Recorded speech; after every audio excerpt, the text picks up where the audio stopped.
So we're just gonna do just a Pokemon thing. We usually do like in years past, right? Uh, we, I would like to do this every time a new Pokemon game comes out, even if, you know, I'm done with Pokemon. Like trying to as an example, trying to get them all hyped up and stuff, and Yeah, yeah, expectations for it, yeah. because they won't change. Doesn't Hmm. mean that I'm going to stop playing Pokemon. It means I'm just not going to hype them up and expect something new out of them. Yeah. Well, it's always good to hype up something because the game's coming out literally this coming week. Yes, we have. What is it? 5 days, not including today, until it's out. I'm really Yeah, actually, excited. I it's hope I getting have close. Friday and Saturday off again. Oh man, I'm gonna Yeah, have so much fun. yeah. So I'm looking forward to this. This is actually going to be the first time since I got back into Pokemon since Generation 6. And I've been playing every first version of the game. I played Pokemon Sun. I didn't play Ultra Sun and Ultra Moon, but I played Pokemon Sword. So I'm actually going to get Violet this time. Oh, nice. That's cool because you're not getting both. I only have enough to get one right now. Okay, I have Yeah. both, and I'm going to be playing Scarlet first anyway. So maybe we can do some comparisons or something later. Yeah. Um, But yeah, I have enough to get that one, and I figured, well, I never got. I usually used to get two versions, but I like getting one version for now. So yeah, it makes sense. The reason why I'm doing it, this is going to be my last time doing this due to the hype and stuff, right? yeah. Otherwise, I'm just going to get one version. And Um, so luckily for you, I know nothing about it. The only thing I know is the legendaries, but I don't know yeah, what their abilities are. I don't know what don't types they are. tell me anything about even their appearance. I have been spoiled free. Yes, I know they're on the cover, but I have been spoiled free for that since they announced it too, whenever that was, and I'm like, oh fuck, they have covers now. You know, Don't look, don't you look. know, that's why I picked Violet over Scarlet because I saw the cover. I figured, oh, yeah, I like this one. I have So, a slight hint, but I have no idea if it's true, because it kind of looked like it was something that they took out of the Legend of Zelda for this game, which would be kind of funny if it's true. And don't tell me if it is or isn't. The, oh, here's the thing. the I don't know anything. I don't know okay. anything about the story. I'm literally just like you. The only thing I know is the legendaries, but I don't know their abilities, and I just know their appearance. That's it. I think that they're motorcycles or something like they were for Breath of the Wild's DLC. Oh my god, I really hope it's true, to be honest, because of how stupid it'd be. But also, it'd be genius too, because that means the Pokemon can be vehicles now. Yeah. I think that I'm excited for this game being, I mean, it's already confirmed it's open world at this point. Um, Yes, I actually read an article, not knowing that it was about Pokemon, because they didn't mention Pokemon Scarlet and Violet until literally the last line. They're like yeah. explaining this whole new game that's coming out very shortly is an awesome, epic looking open world place where it used Are to you? not be in. And then they said, and this is set in the world of Pokemon, Scarlet and Violet. I'm like, why didn't you mention that at the beginning? You spoil it for me. So, you ready? You ready to go here? Yeah, alright. You ready? Yeah. Let's save our conversation for the actual podcast. Okay, we'll call it the beginning of this, the like witty banter or whatever, kind of like how GT Live does it, because Yeah. we're kind of warming up. This is my first time Yeah. talking in a couple of days too, because I've been off of work, calming myself, trying to technically meditate Yeah. from away So from at people. least when you get back into Pokemon, at least you'll be back on other stuff because I know you've been away, trying not to get spoiled. I Yeah, understand that. yeah. So I've been extremely bored, and I've been really wanting to stream. yeah, Okay, ready? let's do it. Welcome to the second podcast of Pokemon. Every new main series, I like to do this. I know it's only been the second one, but it's, something I want to turn into a tradition. Where am I? First one was with Pokemon Sword and Shield when it was coming out. My name is Drake, and I'm with Suzaku here again. I Hey, have how's it been, going, everybody? yeah, I have been spoil free since the first trailer. And I don't know about this guy. According to what it sounds like, he's only been spoiled by the game cases. I have been spoiled with a couple of things here and there, but I don't want to get into it just in case it was literally fan made. Because I swear to God, I seriously thought the starters were fan made. My channels are Drake Fox on YouTube and PokeFox, which this podcast is literally on going onto both of the channels, so that way everybody can get to know both of the channels. And I don't think I'm going to stick these podcasts onto one channel. I think they're going onto both of my channels every time. I don't even think I'm going to be putting them up on any other channel besides these two due to they are, well, I'm trying to spread the word about it. Also, Suzaku, mention about your channels.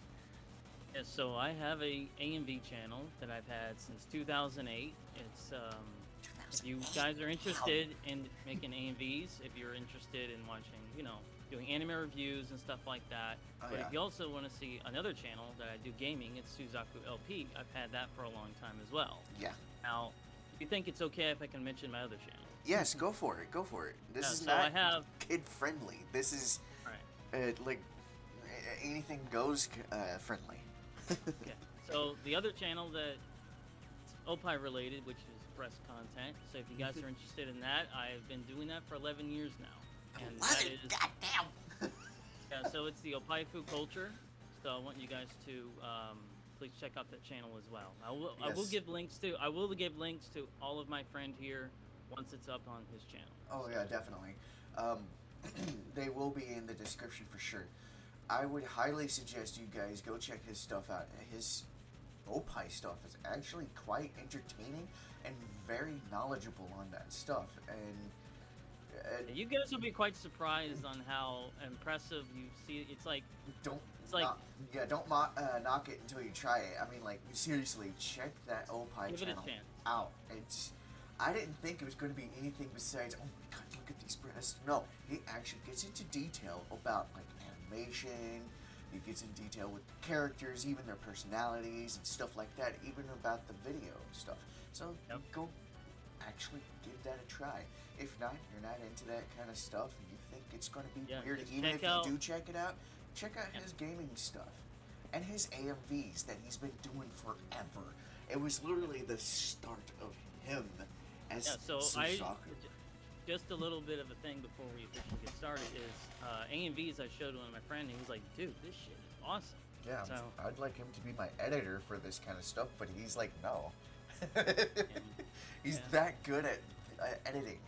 Just letting you guys know, check out those AMVs. They're fucking awesome. If you think it's okay, let's actually, since I know, I think it'd be kind of cool to talk about our history of Pokemon real quick so the audience will know how we got into Pokemon. I've been into it since practically day one it came here to America. Yeah, and red and blue, obviously, and then yellow, and man, I played the shit. Literally, the Game Boy is Pokemon, okay? Yeah, Game Boy was technically all and only Pokemon as soon as those games came out. Yes, there was other games on there that were fun, but it didn't sell the Game Boy. Pokemon sold the Game Boy. I played other games on there, but really Pokemon was like the number one. Like everybody was doing trades. Remember, like it was like ahead of its time. We had the Pokemon cards. Pokemon craze. Yeah, it was just amazing. I was like, I have never seen a craze like this before.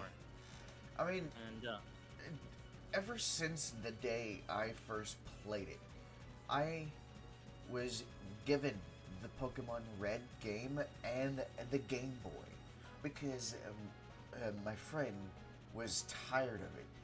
He was like, I'm done. This game sucks now. I've already beaten it. There's nothing else to do. And he hands it to me with the Pokemon Red and Blue strategy guide. And I was like, oh my god, yes. Without reading the strategy guide, I couldn't figure anything out. And I didn't know that there was elements. Yes, I went to watch my friend play the game every once in a while to see what was going on, but I still didn't understand anything until I had the game in my hand. My first Pokemon technically was Bulbasaur, until I found out there was elements in the goddamn games. and I found out that one of them was a fire starter and not a fucking dinosaur like Bulbasaur I thought it was due to the name. Yeah. And I was like, okay, I'm resetting. I reset around Brock's gym. That's how I found out, and when I found out, due to the rock Pokemon and stuff.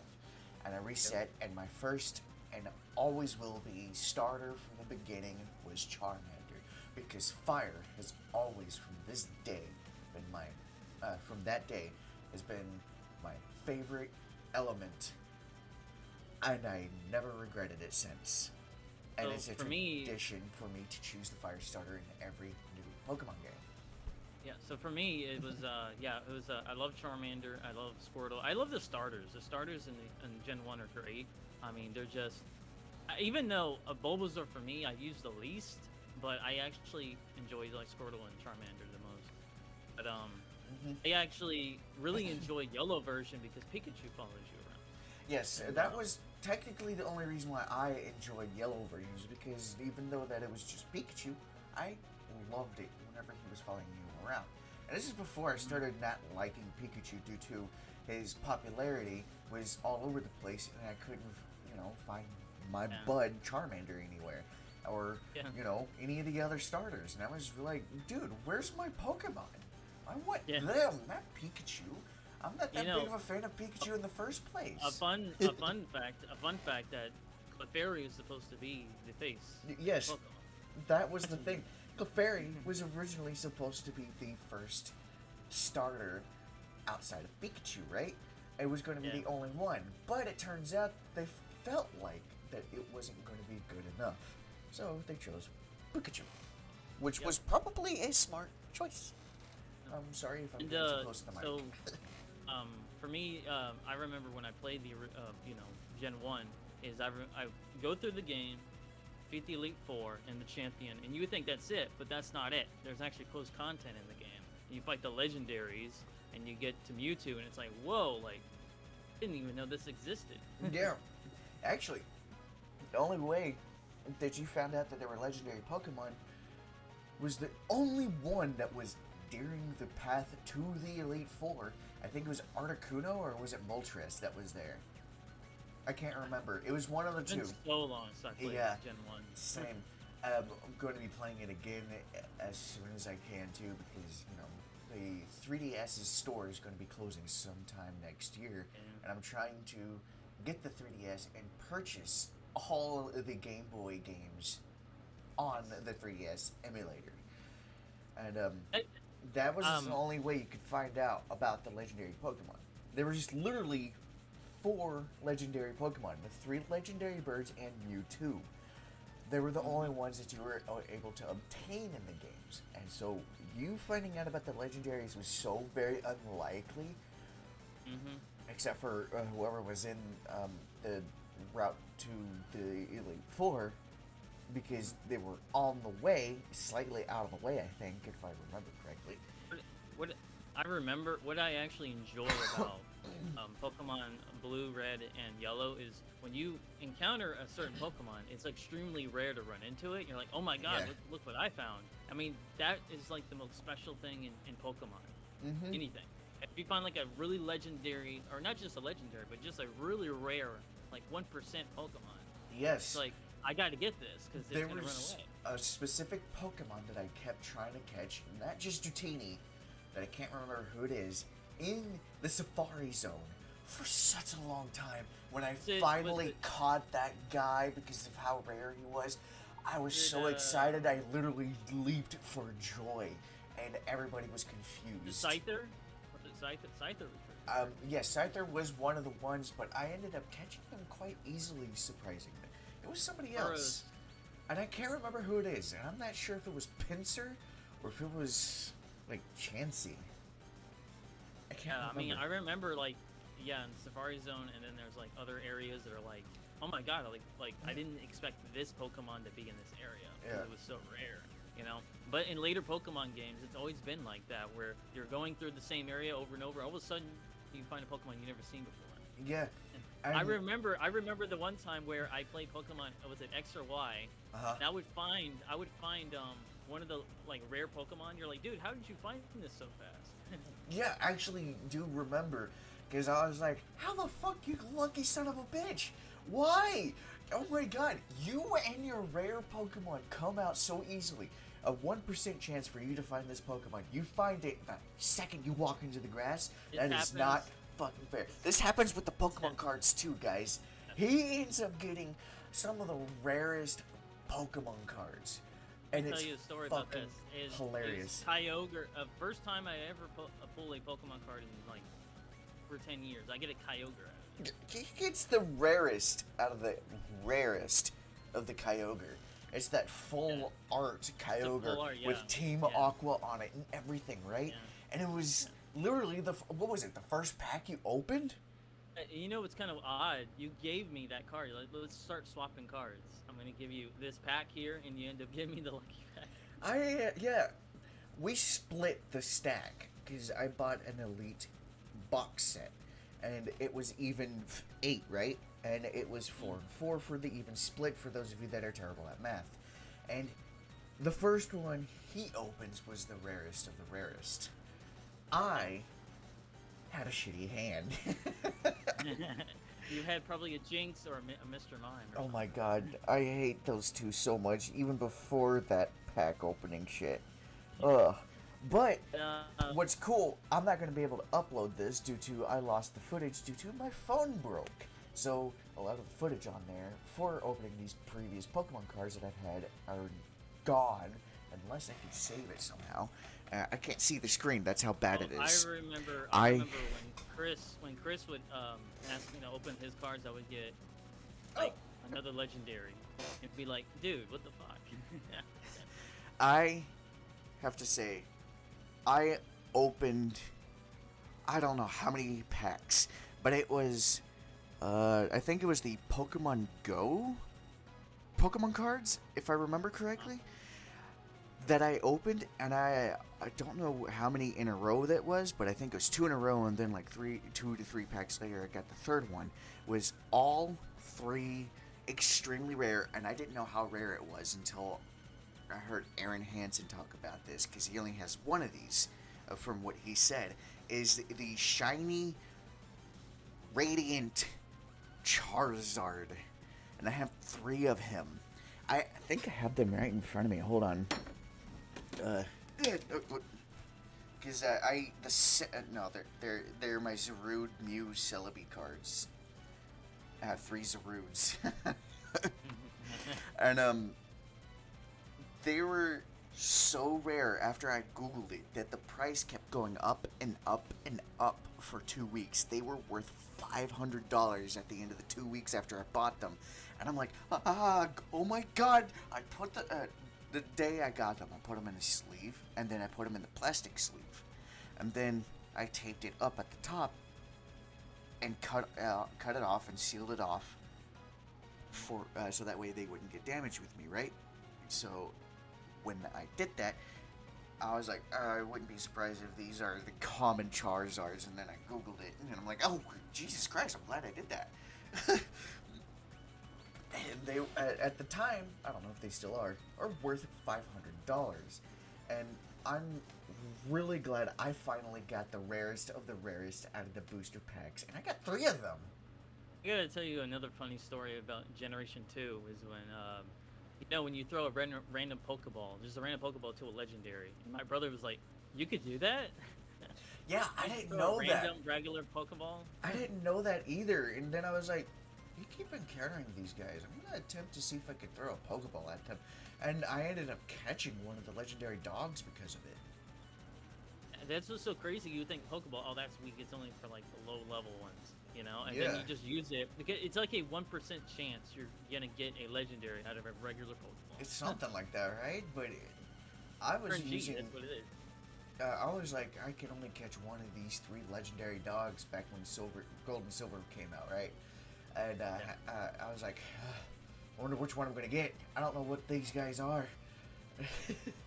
And they gave you a Master Ball. I ended up catching one of them, of course, but I kept encountering the others, right? So I was like, I wonder, can I throw a Pokeball at them?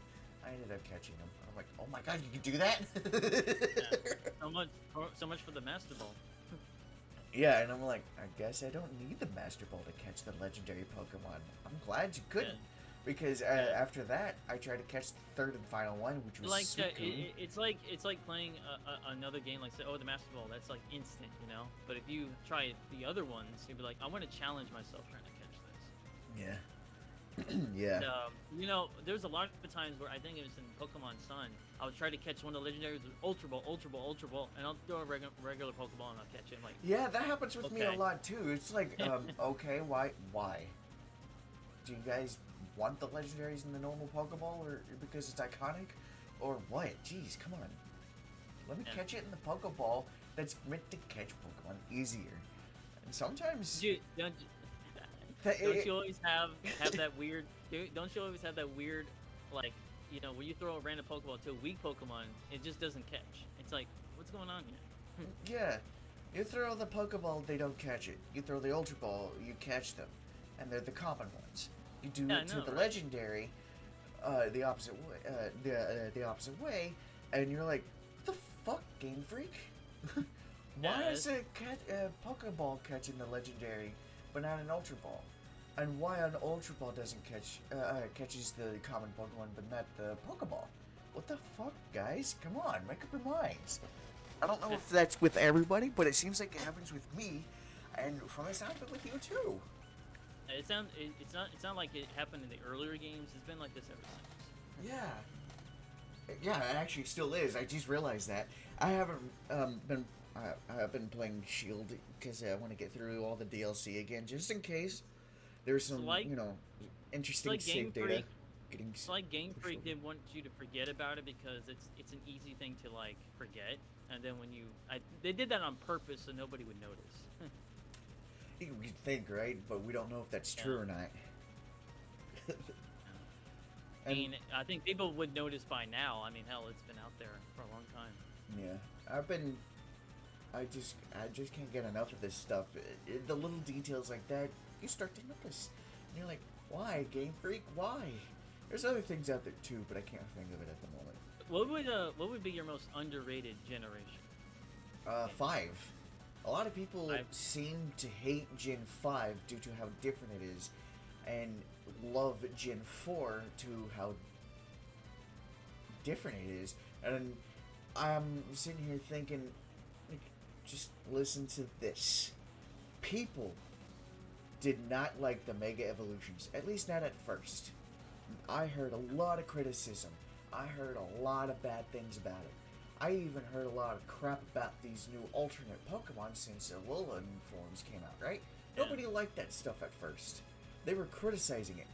But these are the same people that loved Generation 4 to the T. And I'm sitting here thinking, why are you guys criticizing all of this awesome shit when Gen 4 was literally the same thing? You have Electabuzz evolving into Electivire, and then you criticize that there's a new type of Pokemon of the same Pokemon? Alolan Vulpix is an Ice type instead of a Fire type now? What the hell's let me wrong tell with you. you? I want to tell The you something else. evolutions of those were bad, but you're criticizing the good. Alolan Vulpix was adorable, and Electivire looks like shit. I'm not saying that he's a bad... just listen. I am not saying he's not a bad design. I'm not saying he's a bad Pokemon. I'm just saying you guys are too critical on something stupid when it's the same thing as your favorite Gen 4. I predicted that the different type Pokemons. Remember? Yes. I think it was Pokemon Sun and Moon. Yes, And I said like, what if we saw a Vulpix in a different type instead of being fire? You said it first with Pikachu, and I was like, there is no way that Game Freak is going to change up Pokemon that much. It turns out they did, because Yeah. they, what was it, all the way up to Gen 6, I think. 6 was... Seven? 7 was the Seven, Alolan forms. Okay. Yeah. All the way to Gen 7.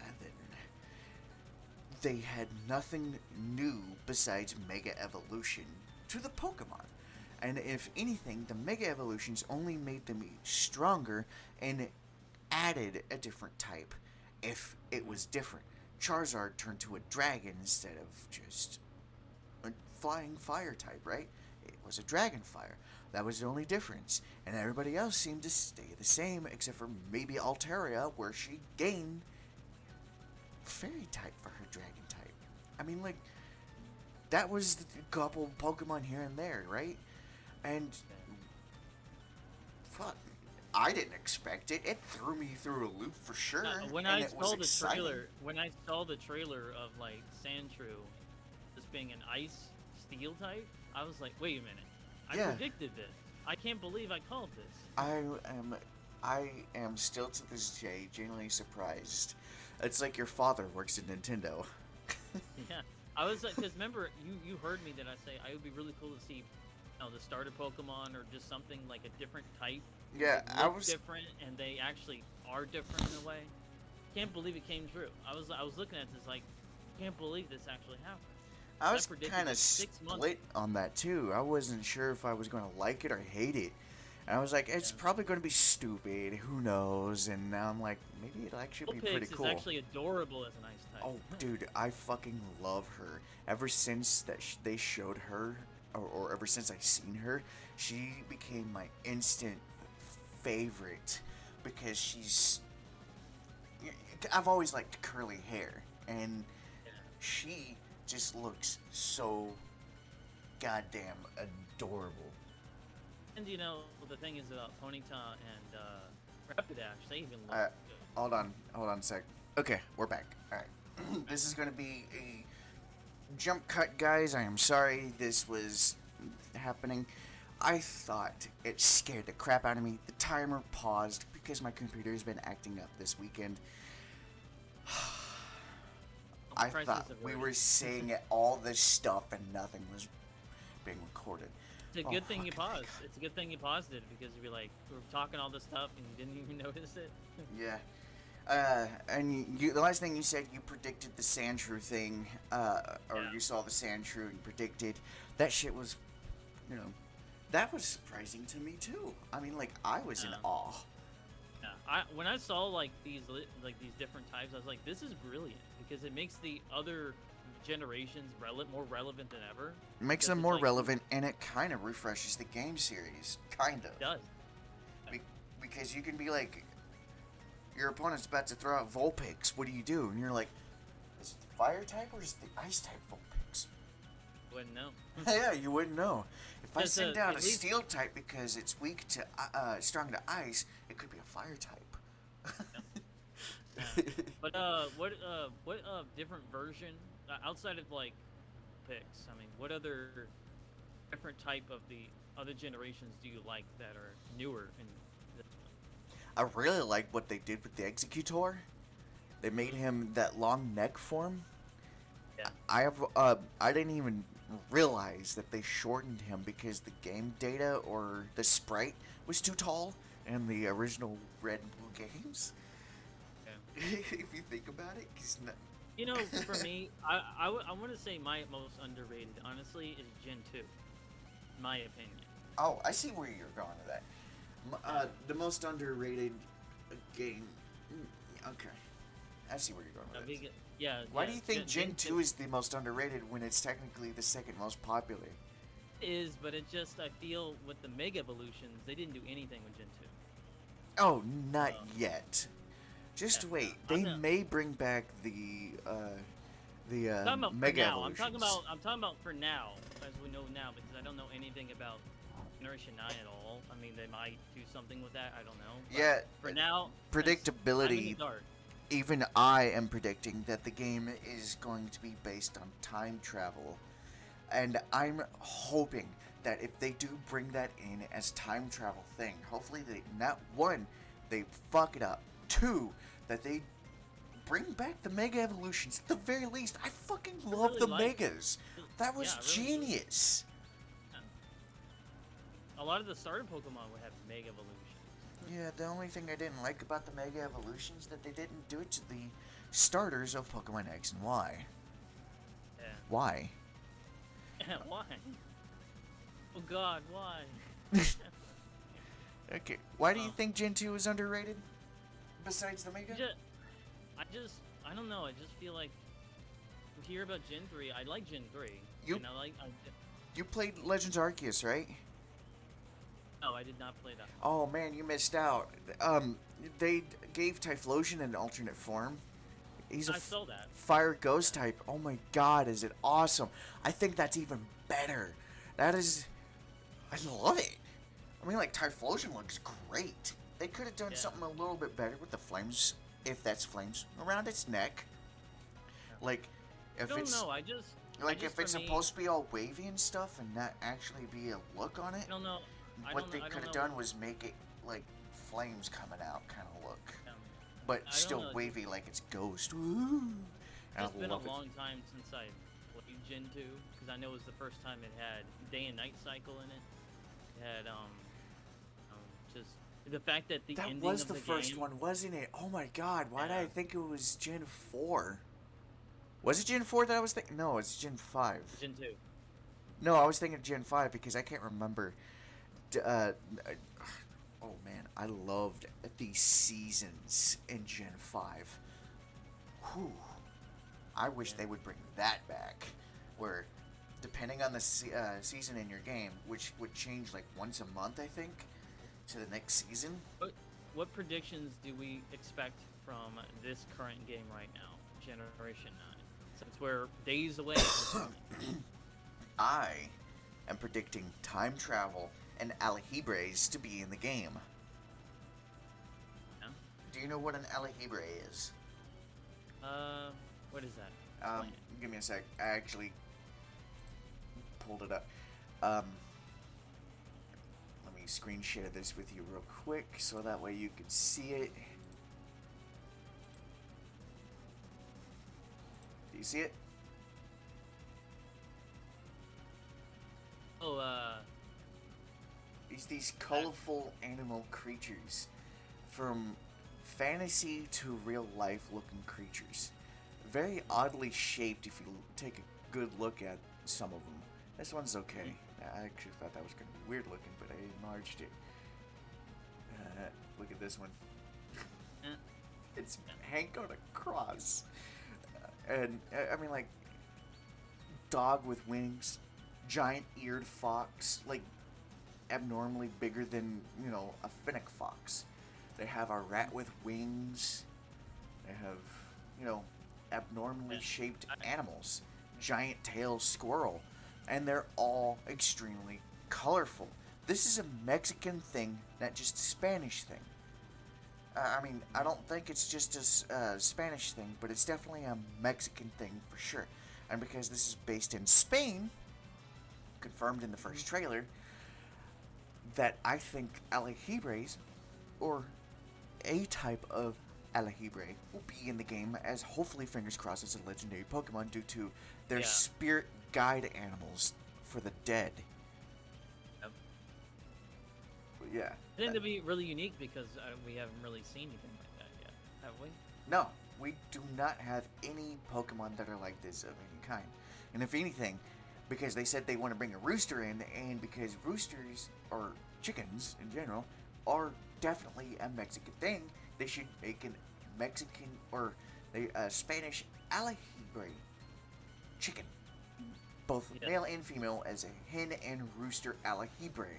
Where did it go? Like, I mean, like, here's an example right here. Here's the chicken alihibre, random ass colors. Oh my god, would you look at this? It's the starters. Wow. I mean, it's really artistic. So Yeah, I'm really I mean- excited. Look at this. It's genius. If they Yeah. don't do this, they missed out. Ah, here we go. Here's a chicken one. That's not that big. That's the wrong one I clicked on. I mean, like, look at this guy. Rooster. Oh, here's one with a rooster and a hen alihibres. They're made out of wood all the time. I don't think they're made out of any other material for traditional reasons. But So, look at time- that. so the time travel thing, how you think that's gonna work? I really hope the reason why they're bringing in the time travel is because that way we can go back into time to... Oops. Hold on a second. Let me... hiccups! Damn coffee! I hope that they bring in the time travel to go back into the past to stop Team Rocket, or known as Rainbow Rocket now, from doing what they're doing due to they are dimension hopping they are now dimension hopping since Sun and Moon, Ultra Sun and Moon, whichever one that was in. I think it was Ultra. And I'm really excited that they did that, and I'm kind of hoping that they were going to bring them in again in Sword and Shield, but the post-game stuff that they have in there has nothing to do with outside of Gen 8. Even the DLC games had nothing to do with it. Hopefully that the reason why they did that is because they were thinking about Generation 9's Pokemon games, and they were trying to change up the way that you play the game, like they did with Legends Arceus, free roaming, Spider-Man climbing, all that junk, right? Yeah. I mean, I love the fact that this one's fully open world this time, where you're able to kind of just see random Pokemon, just and whatever like weather conditions that there is. I mean, I really hope that they do the weather conditions correctly this time, because somebody pointed this out and I didn't notice it because I wasn't paying too much attention due to I'm always playing Pokemon half-assed when it comes to the background and stuff while in battle. At night, the sun is harsh. The sun is harsh at night. And I'm sitting here thinking, how did I not notice that? And I'm sitting here thinking, why is there random like blizzards next to a desert, or in a desert, or a random blizzard in the middle, or a sandstorm in the middle of the fucking beach? Like, where is this coming from? I hope that they do it correctly, and that depending on the location of where you're at, that the weather conditions are actually correct this time, because they didn't bring it in the weather conditions all that much in the Pokemon Legends Arceus, because it was just rain, maybe a thunderstorm, and stuff like that, right? And yeah, or a snowstorm. yes, they did. Yeah, I had to think about that because I rarely went there. When it was snowstorming, I'd actually leave and then come back because the snowstorm made it hard to see. Yeah. Yeah. But I feel like, you remember the last generation that I was talking about? Like, if it was Zelda: A Link to the Past, where it had like, you know, light side and the dark side, and a lower world. Yes, I hope that that's what they're going to do with this one, if it's not time travel, because having a different dimension to go to, which they kind of introduced when Rainbow Rocket came in post-game Sun and Moon, or Ultra Sun and Moon. I'm going to say Sun and Moon for all four of them. I don't care which one it was in, to be honest, and I'm assuming that it was Ultras. But either way, dimension hopping, oh my god, that would be awesome. And the only time they had dimension hopping was the Ultra Beast. I mean, that's kind of like...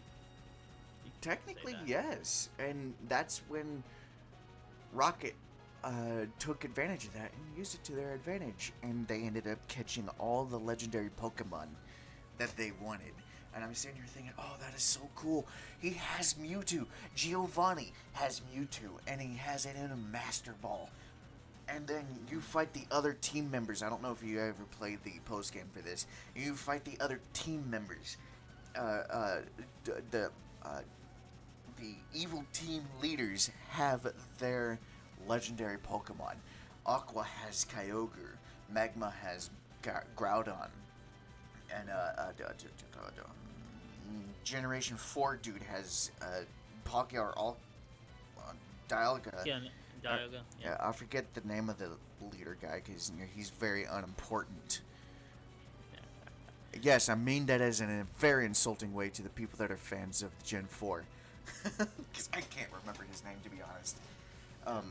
Even though I did play a lot of Arceus, I should know his name, right? I don't think his name was in there. Gen 5 evil team leader had Kyogre. Why'd I say Kyogre? Is it Zachary and Yes, he has them, and I think he has Kiram. I'm not sure.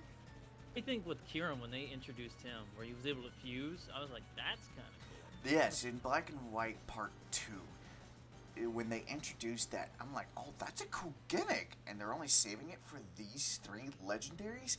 Ooh, I wonder where they're going to take it for the next gen. No, they didn't. No.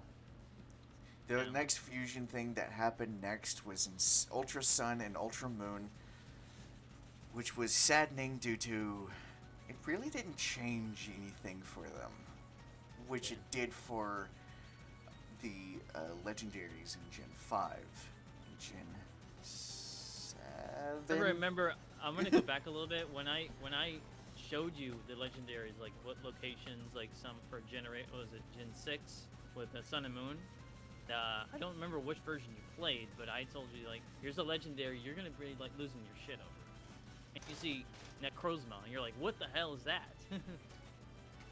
Yeah, I even predicted that he was going to be like a undead Pokemon due to the name Necro is in it. And Necro is like a death summoning Pokemon, death summoning character of many in almost all lore.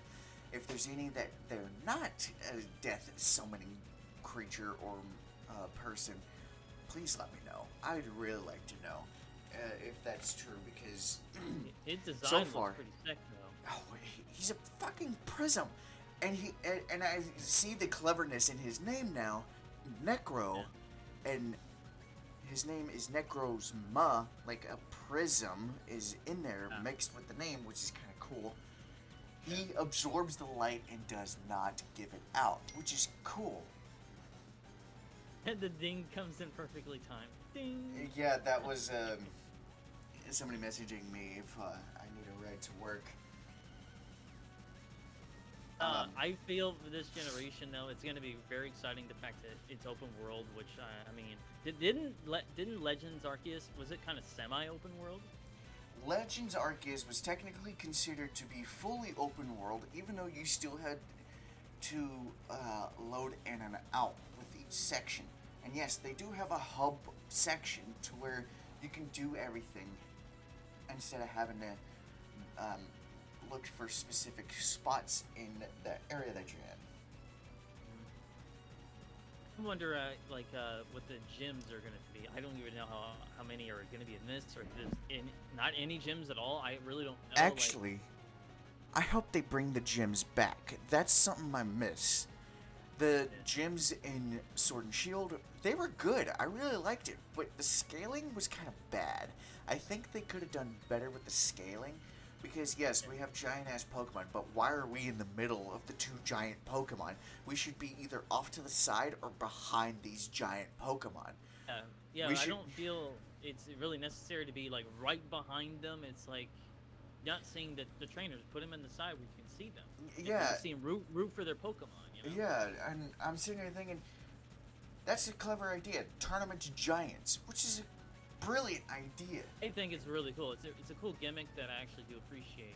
In Sword and Shield. I just wish that they would have the trainers off to the side, not in the middle of the two Yeah. giants getting 'Cause you hit can't, you by their can't attacks. see, you can't see them because they're like ants. You can't see them. Yeah, not just that, it's because they're in the middle of their attacks too, and they should die in the first shot. Yeah, I know, They're right? using max steel and spikes come out of the ground. They're going to get Like- impaled. They're going to be like, They're like I'm dead they're like, now. It's like someone had a nuke. There's two giant nukes. Yes, exactly. These things are gigantic. They're not small. The only reason why that you saw a small Gigantamax or Dynamax Galarian Meowth in the background of that one picture was probably because it was the size of a Meowth in a Dynamax form, if that was Meowth. I don't know if it was its evolution or not, to be honest. I don't but know still. what gimmick this one's gonna have for Pokemon, like, you know, what form it's gonna take or whatever, because I have no idea. Honestly. You said a vehicle, right? Yeah, I think that if what I saw was correct, because the second I see anything that looks Pokemon related, I look away. It looked hilarious. It was a moment of a time when I saw the Pokemon Sandygast. Oh my god, that is so stupid. I want it. Yeah. It's so dumb. I gotta try it.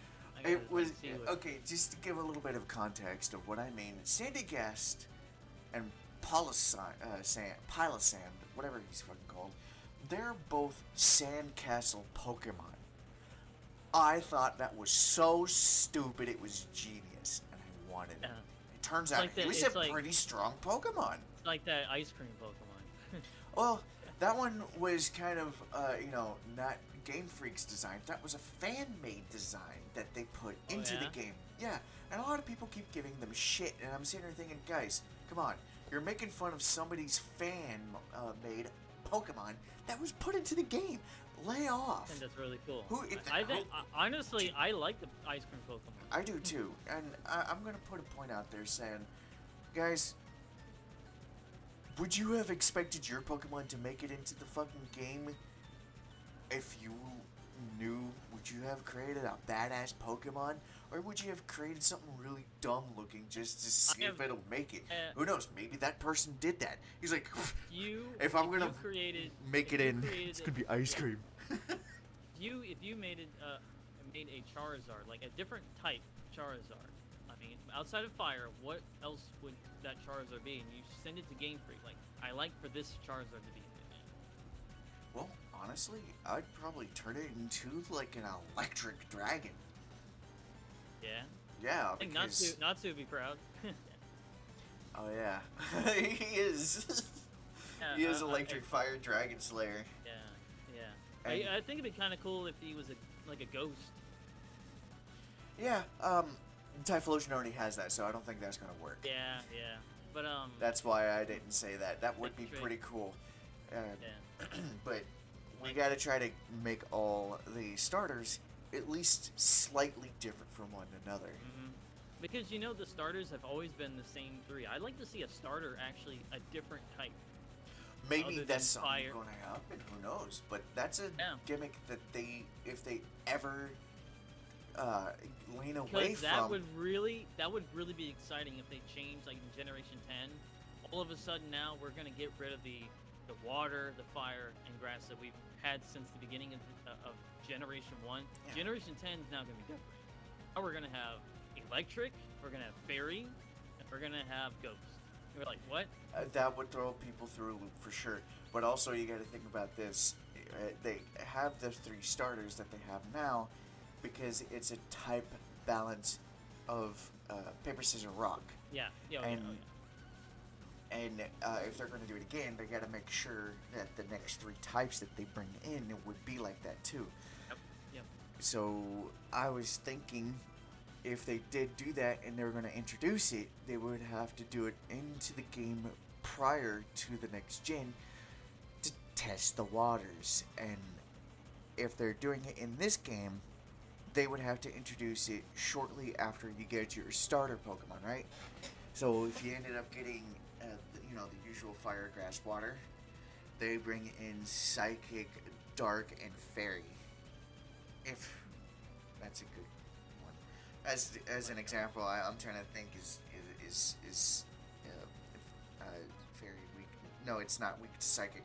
Okay, it'd be fighting instead of fairy. It'd be psychic, fighting, and dark. They're all weak to each other and strong to the other. Yeah. So as for starters goes for Generation 9, obviously you're gonna pick the fire type. No big surprise. No surprise. It's Yeah. a tradition that I keep. Yep.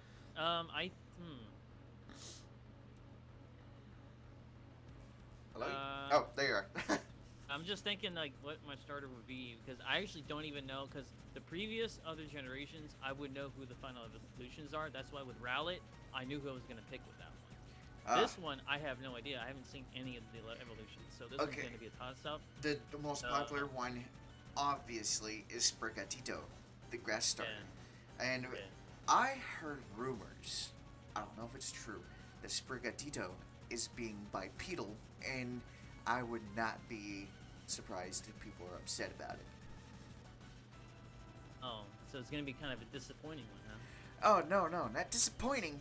Upset. Because they wanted an all fours Pokemon. On all fours. As in, like, it's still on all legs. four paws. Yes, thank you. All four legs. Yeah. And I'm sitting there thinking, why do you fucking care?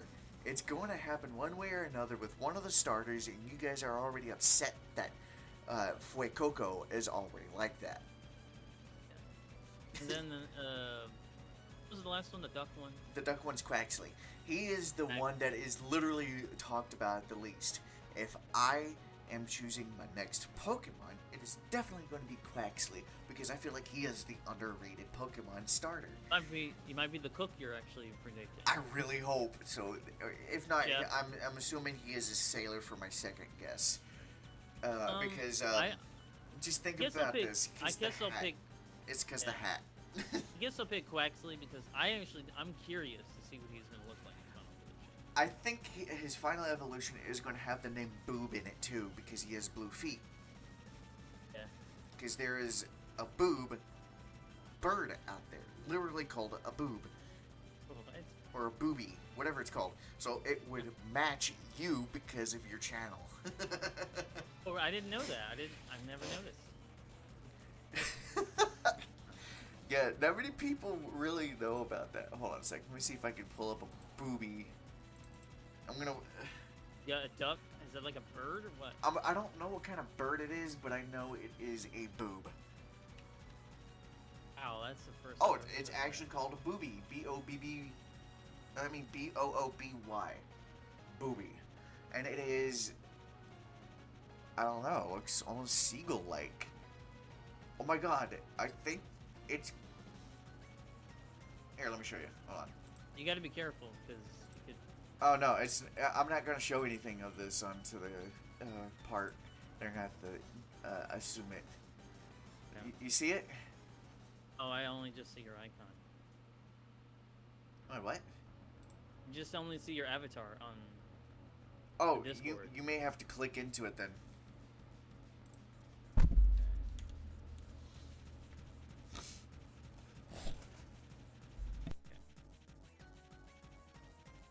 Oh, that okay. Okay, you see it. That's an interesting looking. Yes, and look at the baby form. It almost looks very similar to what Quaxley looks like. And this is what the booby's full adult form looks like. Look how blue the feet are. Just like Oh. Quaxley's feet, right? So Sweet bird. Wow, that's the first I've ever heard of that. And- Look at that. Look at that. I like boobies. I really like boobies. Great. Ha! Nice boobies. I love it. Oh, the puns. But yes, that Quaxley is what I was thinking of. It was going to evolve into was a booby. Oh, Which is- I guess Quaxley will be the one then. I I never noticed. I mean, here's the weird thing. My favorite color is blue. So. Wait, what the so- fuck? That's so- awesome. That's double for you then on that. Quaxley may become a booby, and it's blue. Oh, that's so cool. And well, my starter actually in Gen 1 was Squirtle, and then it was Charmander, and then Gen 2, it was Froakie. Gen 2 And, with Froakie? Really? Was it? Hold on. It was Oh, Tonadile. yeah, I get that name confused. Yeah. Froakie in Generation 6. Yeah, I was gonna say. I knew You're like, you wait, chose wait, Froakie. you're going 5 generations ahead. Yeah. 4 generations ahead. Yeah. I think it's Totodile, funny because I do Totodile. the same thing. I'm like, I love Gen 1 with Finnegan. I mean Charmander. Like, what? Yeah. I do that shit too. It's fun. Yeah, it's because there's so many Pokemons now. You're like, wait, what generation? It's is it? literally just under 1,000 Pokemon. It's gonna close to 1,000. I mean, If we're they gonna don't we're hit about one- to hit. About to hit 1,000 Pokemon, which is gonna be amazing. If they don't hit 1,000 for Gen 9, I'll be extremely surprised. Also, I wouldn't be too surprised because they may save the 1,000th Pokemon for Gen 10. Generation 3 though, I picked the fire starter instead of the water one. Oh. 'Cause I knew Blaziken was like, really sweet. Oh, you did, huh? Yeah. It was my traditional thing to choose the fire starter. Technically, I started it officially at Gen 3 because I'm like, I don't know, I like fire. Yeah. But when the only other time you pick grass? I mean, you always pick Snivy. fire stuff. Snivy was the first time I actually chose grass type. I still chose Tepig the first time I played through first time. Gen 5, for those of you that don't know. When Black and White 2 came out, I really did not like Tepig all that much. So I chose Snivy because I enjoyed the hell out of him. And I didn't even like Oshawott that much either. And I'm just like, this is the first time ever where I don't like any of the starters that much. But I liked Snivy the most. And then the anime showed that she had that personality where she was like, I'm better than you. And I kind of liked it. It seemed to fit her. So I was like, Then- alright, I'm Gen- choosing Snivy now. Yeah. And then like if you jumped to Gen 6, it was like Froakie, yes, the correct one this time. For you, I really Yeah. liked Finnegan. The second that Finnegan was shown, I'm like, oh, I don't care what anybody says about Finnegan. I'm choosing Finnegan. That's a Finnick Fox. Come on, guys. It's my name. I'm choosing it. Actually, for Generation 7, I choose Rowlet because I knew the final evolution. So Yeah. That's kind of. And, that one was the cat. Generation Okay. 8. God, I don't even remember the name of Generation 8. It's the water one. I can't even remember the name. Sobble. Obel, yeah. You chose Teleon. Sobble first? Yeah, because my Wow. first color is blue. So You blue. chose the odd one out of all of Yeah. that. Not many think he people looks kinda chose cool. Sobble. Yeah. Or its evolutions. I only liked Sobble and Inteleon for the way they look. They could have done a little bit better with the form of Inteleon by not making his hands so gigantic. But yeah, out of all the forms, I actually enjoyed all three forms of Score Bunny. I really like those designs. It's plain. I just listen to this. It's not plain, as in like it sucks kind of plain. It's plain as in they didn't put too much detail into it like they did with previous starters, right? That's including like Decidueye and other starters that are like that, right? It's plain as in like they kept it rabbit-like, but they had a theme on it of it being a soccer player, so they kept the clothes regular, for clothes quote unquote when it's his fur, but it's kind of like Charizard. What do you There's think of nothing Grookey? to it. I Froakie? think yeah. Or Grookey. Grookey. Grookey, I think Grookey's design was awesome, clever, plain like the starter should be. Thwacky apparently was supposed to look like a stupid ass banana that was about to ripe, but they did not keep the theme. You know, of it's it. almost like Aladdin in a way. Aladdin. Cool. There's that one. I really wish I remember those Australian YouTubers. He thought Cyndaquil is Aladdin. He's like, it's a Aladdin. It's like, no, it's a Cyndaquil. Damn it. I don't know who that was. I want to see that shit again. It's Aladdin. I was like, where do you come up with that? Hilarious. It's Aladdin? No, it's a Cyndaquil.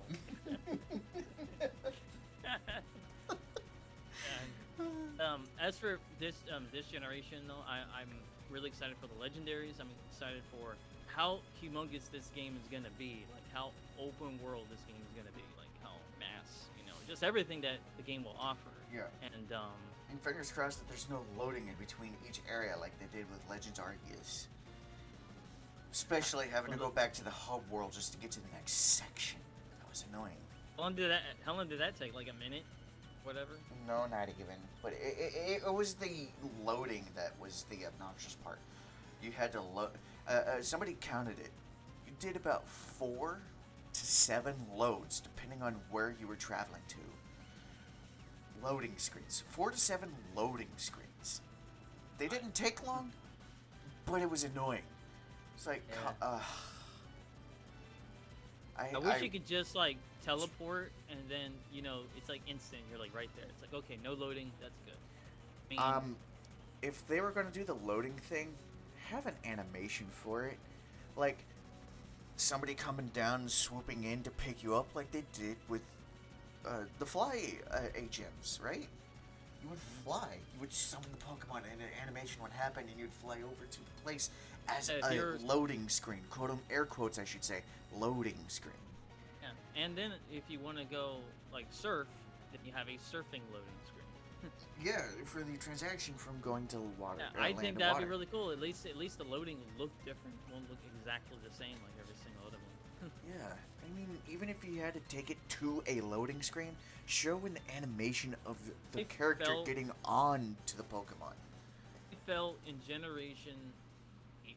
They did it was a nice way with the open area where you were able to kind of explore outside of that. Yeah, the wild area. Yeah, I love that because it was like, this is a taste of what could be coming in the later generations. Yes, the only thing I hated about that was the camera. It was so damn slow. Turning the camera.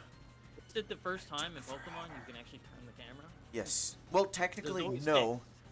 Technically no. X and Y had it first, but it was technically a fixed movable camera because it only had so many angles you could use, right? Yeah. And it would still be technically free roaming camera, but it was fixed at the same time because, like how in The Legend of Zelda Ocarina of Time, when you hit the trigger button to make the camera move behind Link, was kind of how it was like. It would go behind them, but then when you stopped, it would go back to the position it was originally in. You know what I mean? It's hard to explain. I'm looking for. I've always explored that wild area. I was like, I don't want to leave here because I actually didn't even progress the story for like almost a week because I wanted to just keep exploring.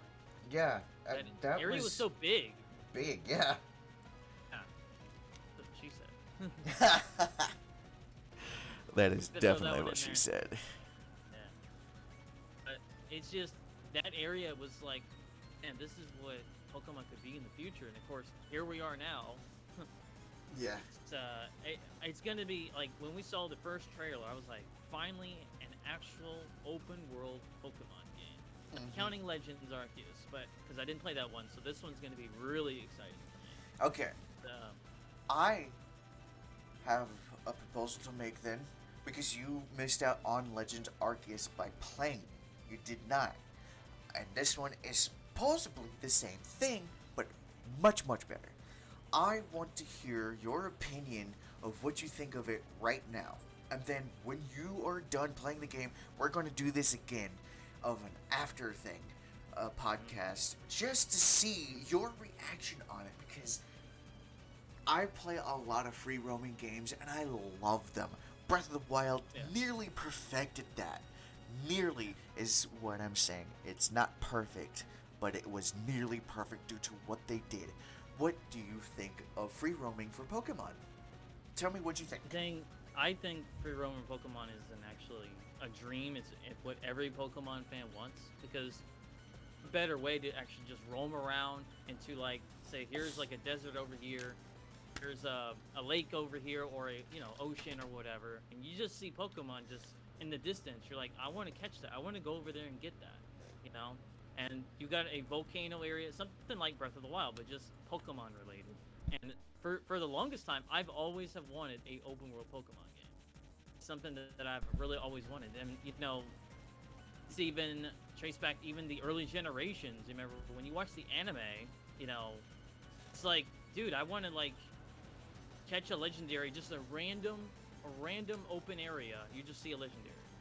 Like, I want to just catch that legendary just because it's there.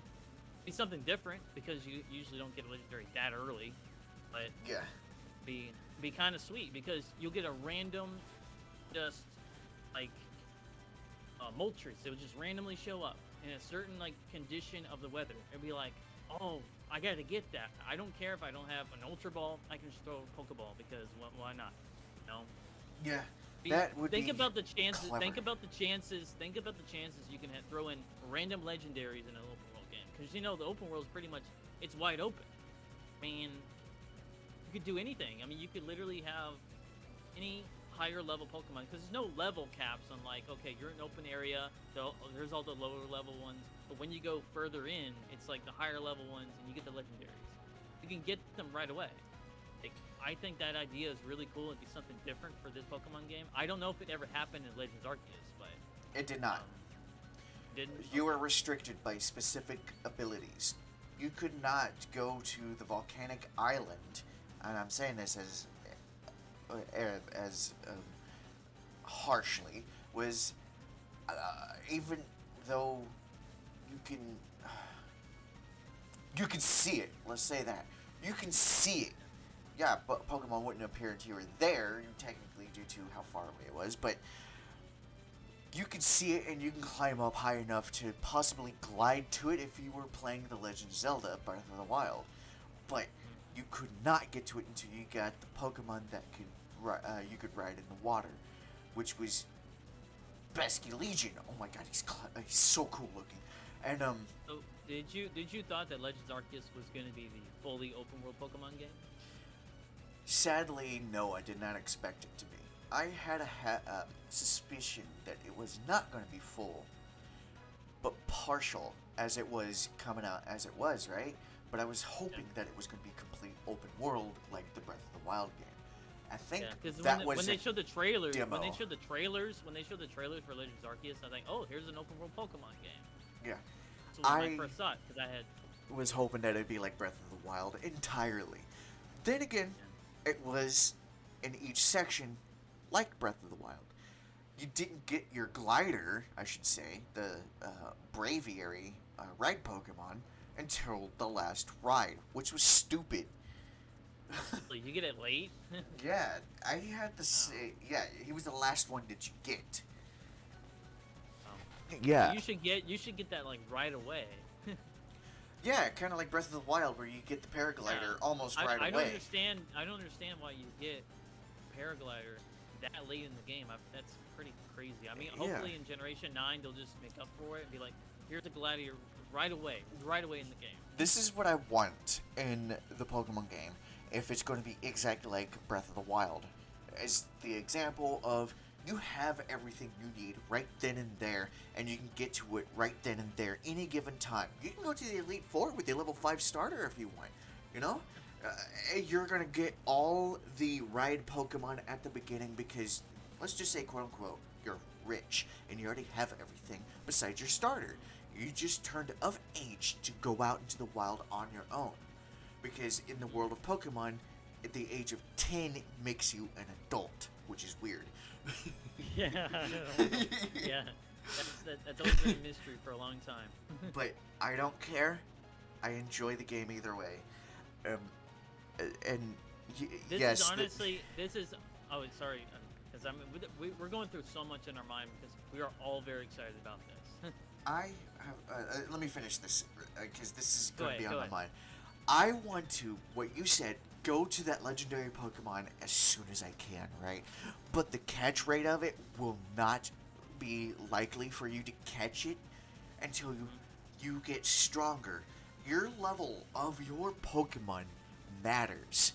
How you catch the stronger Pokemon is how it should be done. Like, if you have a level 5 starter Pokemon or a level 1 that just hatched, and you go after a legendary Pokemon and you throw an Ultra Ball at it, you shouldn't be able to catch it that easily, but you have a better catching rate with the Ultra Ball than you would with a Pokeball. But the odds of you catching it in any Pokeball of any kind would be so unlikely that you are more than likely not going to catch it. What if you did? That would be cool, because right then and there you have a level 70 Pokemon that can help you get through the game just like that, real quick. Bam, right? Yeah. But here's the downside to that. If you end up catching that legendary Pokemon, it may make the game too easy from then on.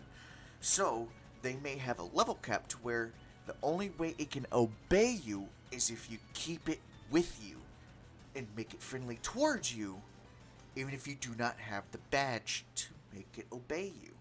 It's a friendly level correction right there that they can do to where it'd be like, huh, you think we're gonna obey you? You caught me. Huh, I don't want to be caught. And then as time goes on, as you keep sending it out and it keeps getting hit and you heal it up, you play with him and stuff like that, he starts to grow attached to you and he's like, you know what? I like you. I think I'm actually going to attack this guy now. You have to take care of your Pokemon. You can't Yeah. just ignore them. You take care of them like they're actual animals. You show them love, affection, and stuff like that, like they did Don't with treat 'em- Pokemon and me, where you get to pet them, you get to feed them, interact with them. It was cool, And it was cute, don't- and I loved it. It was almost perfect, except don't for the treat free 'em- roaming. You don't treat them like a slave. You treat them like a friend. Yes, exactly. That's actually. So when the what I was moment you catch going like for. an Articuno, a moment you catch like any legendary, you take care of it right away. Like, yes, I got it level 70. I'm going to take the best care of you as possible, and you're going to be my best friend. And Yes. You're going to be on the front line, so.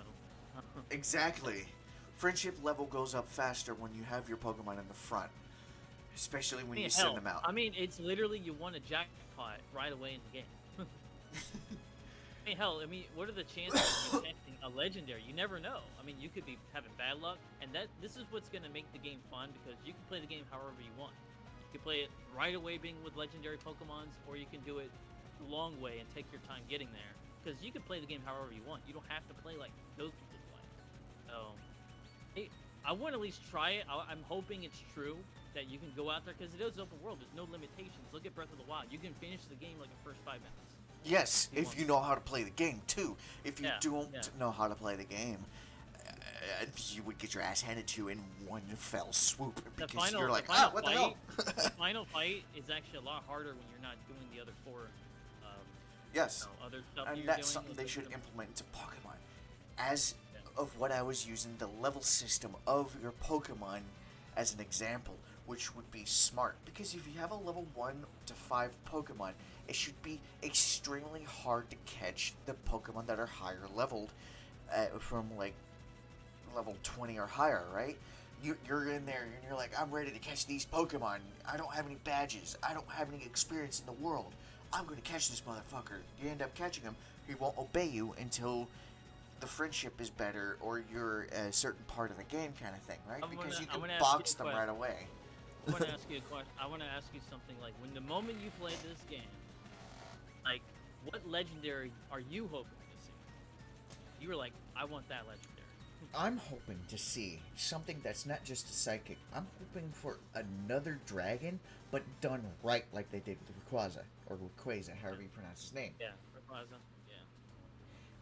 Because they did good with him. And when they brought him back, giving him that Mega Evolution was brilliant. They made him relevant again, which was awesome. He was I found him on accident when the first time I played Magma, but oh my god, Ruby version.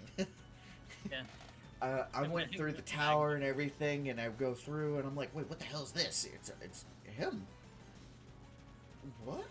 What is this? He's a legend. Ooh, he's a legendary. Ooh, and then Omega Ruby Sapphire came out, or us. Gave him a Mega Evolution, giving him a backstory and everything. And I'm like, oh, I love this. Oh, it would be kind of cool at nighttime. You just see Mewtwo crossing his arms, he's closing his eyes, and he's just sitting there. You're like, oh shit, there's Mewtwo. I need to like sneak over there so he doesn't. Yes, you can sneak up on them like you can. Legend Arceus, you can sneak up on them. Yeah, and because if you just see a Mewtwo just crossing his arms, that's something he would do. Close his eyes, kind of meditating at nighttime. This is like the best time to get him. Yeah. You sneak behind him and you try to throw a Pokeball, and if you're lucky or not, you can get him. So yes, that would be pretty cool. I love those ideas because, like I said earlier, weather conditions, whatever legendary you see, try to go for it, because you never know when the next time you're gonna see it again. Yes, they're free roaming, and it's random where you can find them, right? Yes, they should have a set location of where you can first find them. Story, quote unquote, I should say. It's something I really want the legendaries to have again, as a backstory of why you're going after them. And the thing is, since we're nearly 1,000 Pokemon, no more limitations with these Pokemon games. Put in every single Pokemon in this game. You mean that? Oh, the reason why they were doing that is because they were literally working on this game technically, if you think about it. Legends Arceus has all new animations for all the Pokemon in the game. Yes, there's some that are still the same, but they have specific animations for every Pokemon that was in that game due to the specific weather, specific conditions, and specific area that you're in. Think about how limitless this is gonna be now, because considering there's almost 1,000 Pokemon, you can literally, like, it's timeless. Like, I don't want to do the story, I just want to keep catching Pokemon. That's what I'm gonna be doing. I want to do both, because the stories have always been the same, yes, but it was interesting to meet the new characters. I like meeting the new characters. Who is the rival going to be? Who is going to be the other rival? You know, in Sword and Shield, you got your, you know, your starter rival from the beginning. What was his name? Skip? Hop. I think it was Hop. Hop. Yeah. Skip, you were Hop, close. and a jump. I mean, And I enjoyed Generation 8 with Leon. I think he was one of the coolest characters. he was a very cool champion that you interacted the most with out of all champions. Yeah, you could say you interacted a lot with Lance in Gen 1 and 2, but not as much as Leon. Combining the two, think about it. You only interacted with him every once in a while. Leon was so often, you were like, wait, why is Leon here? Where did he come from? He would come off screen and show up right next to you and be like, oh, I see you won this badge this time. The character development in Sword and Shield is excellent. Oh, I loved it. The only one I didn't really like was Hop. Because, yeah, he was joyful and stuff, but he got depressed very easily. I didn't understand. You beat him every time.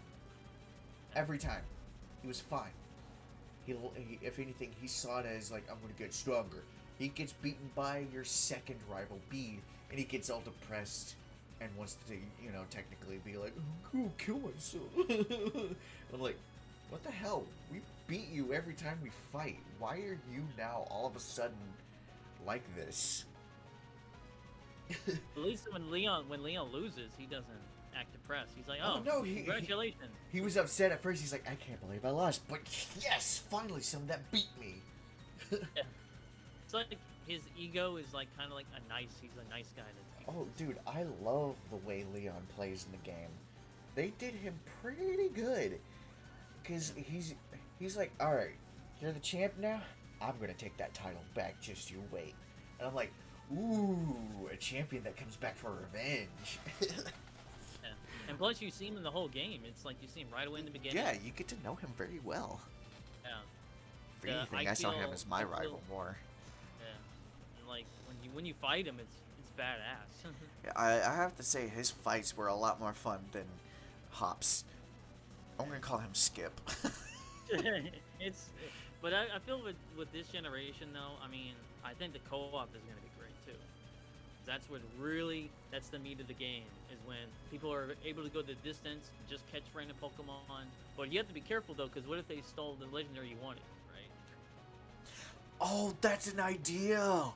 Oh my god, dude, that'd be that would, now talk about rivalry. You have to catch them before your rival does. Otherwise, you miss out on that legendary. Oh, that is brilliant.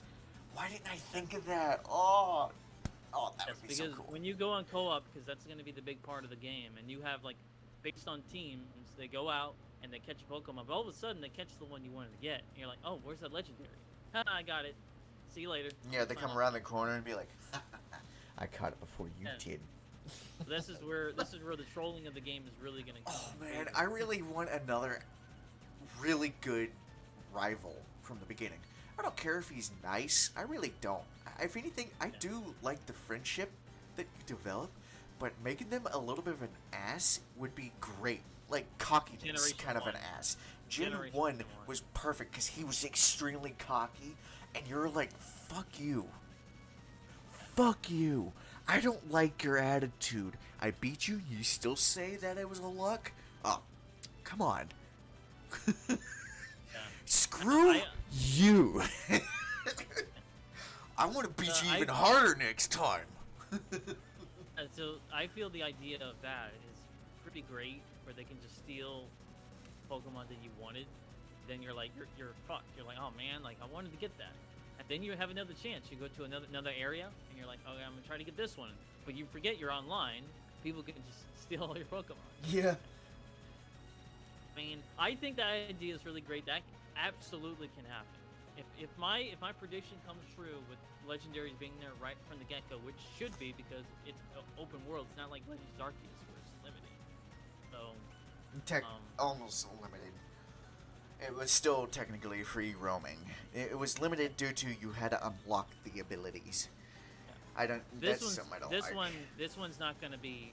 I assume it's not gonna be like that because they said it's gonna be open world. So let's see how fully open world it's gonna be. Fingers crossed that it's really good. Let's hope there's Yeah, no and loading.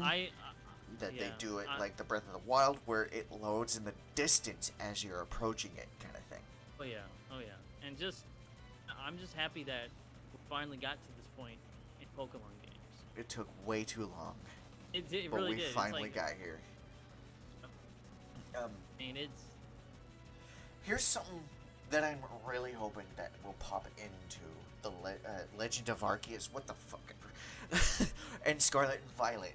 Due to everybody wants this. I have been wanting this forever. I understand they're trying to keep a trope going and stuff like that, but I want the characters that are in the game, even if it's not yours, to have a voice.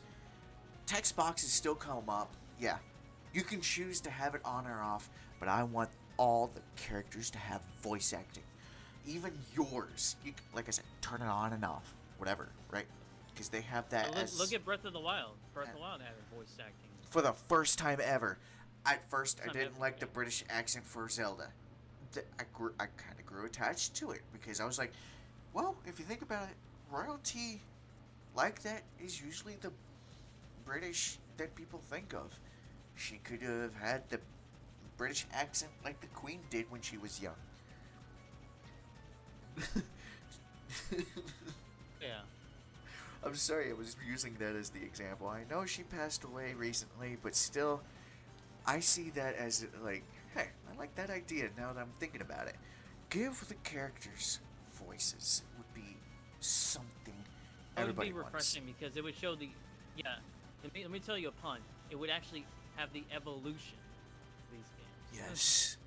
Yes, it would. So, And Pokemon, the creators of Pokemon Game Freak have been holding back too much, claiming that they can't do it. I understand there is limitations on the system, but there is also a way to do it, like they did with the DLC, where you can travel to another place as, I don't know, use that as a thing to where you could travel to a whole new game.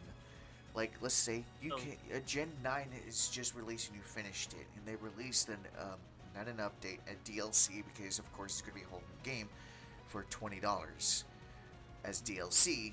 You can go back to Gen 1 as a free roaming go to area. different generations. Yes, as the That would be example. so sick. And instead of, having, it load up in the same area after you buy it, no, you have to travel to it as a technical new whole game right Oh. there. I just thought of something, dude. What's It'd be kind of really sweet. You fight all of the Elite Four. It's not just the Elite Four. You fight every single version. Yeah, that's actually what I want to happen in this, is the DLC, if they do it again, that they bring in not just an alternate version of these two games, but bring in DLC that helps you travel to these other gens Yes. that we previously But anyway, played. you want to talk about open world? That would be truly open world. You go to every single other generation. Yes. That's And including every single one of them.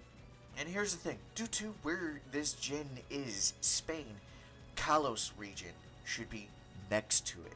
Just above it should be the Kalos region, France.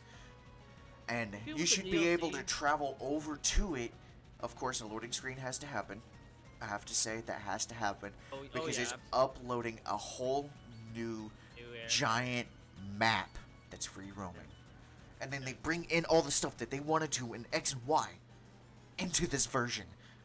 Oh, that'd be so cool. I think that honestly could happen because if they take their time with it, which I know they will, and be like, here's a couple of DLC patches, Yes, So patches. like, Patches would and work. then they can honestly do that. I think that idea is really brilliant because you got this generation. Why not go back and be like, let's see these in fully the life, you know? Yes, and I understand you have two versions, and they're trying to keep it like tradition. That if you have a specific version, you can only travel to those areas, those different regions with those specific Pokemon. In Scarlet, you won't have the same Pokemon as in Violet, so they would do the same thing with the Kalos region. In Scarlet version, you have X. Violet version, you have Y as the region of those Pokemon, right? Is the example. Same with traveling to the Unova region. When you go there, they should keep that as a tradition right there, as of why you're traveling there. No other Pokemon is there. You have to leave your previous Pokemon behind until you beat the Elite Four to have permission to, right? Yep. And go through all that and stuff like that. Keep the tradition and a whole new area and stuff like that. Yada yada yada. It can really open up a lot if you have the other generations and people that missed out, like didn't play the previous generations, be like, oh, this is really cool. I'm in New York City. They're like, this is kind of neat. And then you go to other areas like the Alola region. You're like, oh, this is so cool. Oh man, I 'Cause would it love really to revisit the opens up. Alola region. I loved that place. Yeah, It wasn't I that enjoyed big, that. but I loved the setting. It was The music was great. Hawaii. Oh, the music was great. It was Hawaii, a place I've always wanted to visit. And that gives Oh, light I have a to it. I have a question. Since you played Legends Arceus, what do you don't want to see in this generation that was in Legends Arceus? I don't want to have the abilities locked behind a story. I want it to be where it was like Breath of the Wild, where they were technically unlocked at the beginning. And I say at the beginning technically because you still had to go through to unlock it, but it was at your given pace at any given time, right? Same with the rest of the game of Breath of the Wild. I would really like it to where if they did that in this game, I wouldn't have a problem with it. Because what if I want to go to that island over there? What if there's a Pokemon that I want to have?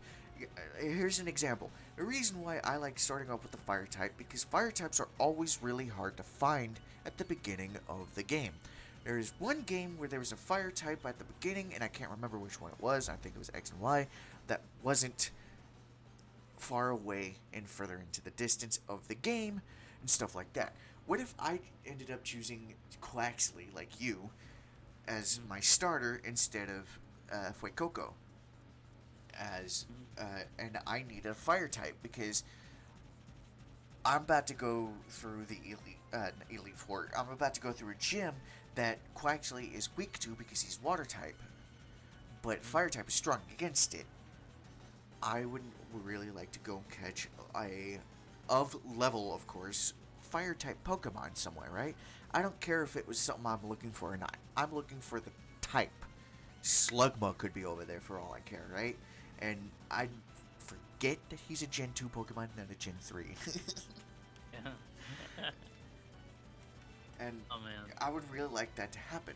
Because I'd be like, where can I go to catch this fire type? Oh, he's on an island over there? I haven't even unlocked this ability to surf yet. And I won't get that until, I don't know, halfway through the game. I need a fire type now. And this is the only area I can catch a fire type? That's bull. Fuck. Don't forget the flying thing with Braviary. Yes, the gliding, technically. Not just flying, because Braviary couldn't fly upward, glides down. Yeah. I didn't like how he was the last thing to unlock.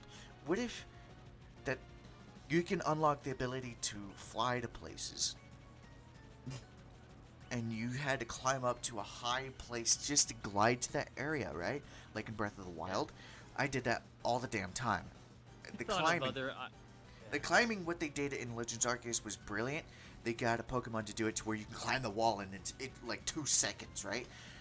You didn't use them very much because of that, but I really like that Pokemon. Even though the design was extremely plain. I mean, I feel like too plain, but I like the design. That Pokemon was brilliant to use as a ride Pokemon to climb the walls. you should have been able to climb the walls yourself, but extremely slow, right? Like in Breath of the Wild, you climb the wall slow until you got the clothing on your own choosing to climb faster, right? They should do Other something idea, similar to this game. so my idea for like you said though, like surfing and flying, it'd be kind of cool if you tried other Pokemon where you dig underground. You can go to like an Yeah. area that was actually, you couldn't get to it, or Abra can just teleport you to a distance area. That would be cool to see the animation of teleporting too.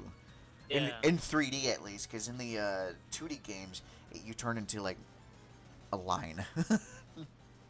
You spun I mean, around and then turn into a line.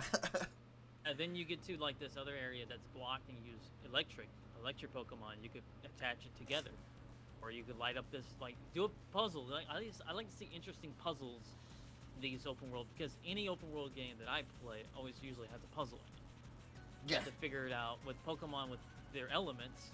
So I think that'd be kind of sick. And there's a lot that they really can do with this open world formula, because it's something that have waited for a long time to be fully open world. But let's see how far open world they can go, and maybe your idea of having these previous generations can really work, because I think it can, because they can add up variety. So we're like, oh, I want to go to Generation 1, Generation 2, places we haven't been into in forever, and plus seeing them in fully 3D, like this style 3D, not talking about Generation 4 and previous ones. Talking about this type of graphics, Yeah. It That's would just be that's what we all want, is to go to the previous generations, especially our absolute favorite ones, and see them in a 3D free roaming camera, free roaming everything game. I then want to go you back to the literally- Unova region, honestly, and see the scaling of those skyscrapers in the New York City related city. I forget the name of it. And if you want to play Gen 1, you start from the beginning, like how you did in the beginning of the game, and then you work your way up. Then Oh my god. that would be man.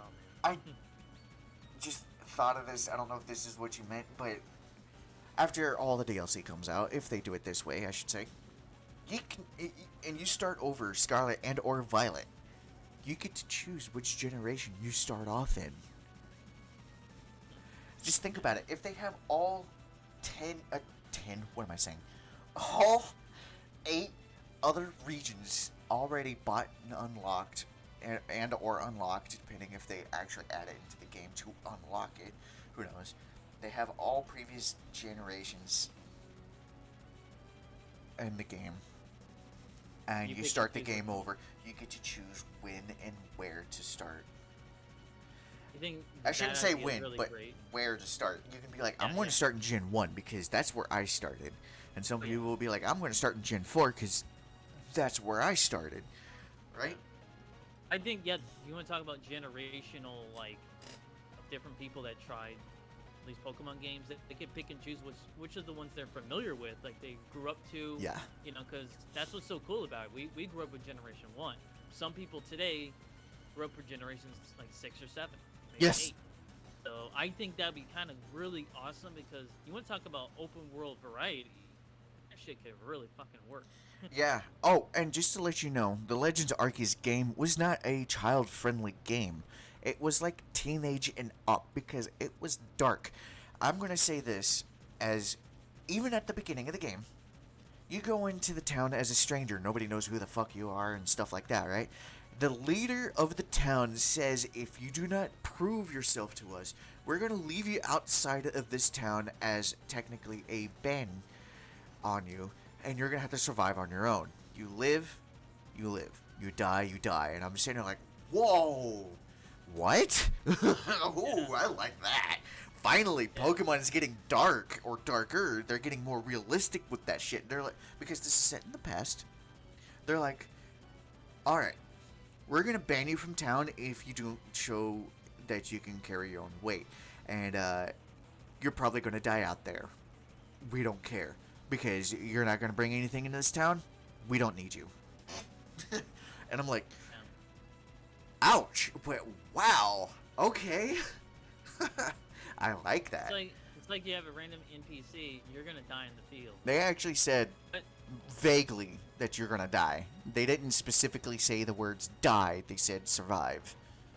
yeah, Yeah, because they're still trying to keep it E for everyone. But it was darker. Let's just say darker. yeah. The game is, dude. Just be clear. Just be safe out there. They didn't really say that. They didn't really say that. Yeah. But They're thing is, assholes. I think that this idea, if you know some of this comes true, I hope all of it comes true. Honestly, because this would be the single greatest generation ever made, and to add the other generations added, because the thing is, like we just said, though, it'd be really cool for nostalgia. Nostalgia is a really powerful thing. And, Very powerful. Everybody very- wants all the original Pokemon. I shouldn't say original. Not a single one is original. I should say all the way up to Gen 5, what I've noticed are all original Pokemon for their designs. Yes, a couple new ones here and there. Yeah, whatever. Fucking. Yeah. If you look at the sprites, the beta Pokemon, you could see how many Pokemon are still in the game all the way up to Generation 5 at the very least. Sharpedo was a Gen 3 Pokemon, and we see a Shark Pokemon in the beta with an anchor that possibly became Sharpedo. He- So what is the biggest thing that you want in this open world game? That is the number one thing in your mind. I know you said a lot of other things. But what is the number one thing that you want to see in this game?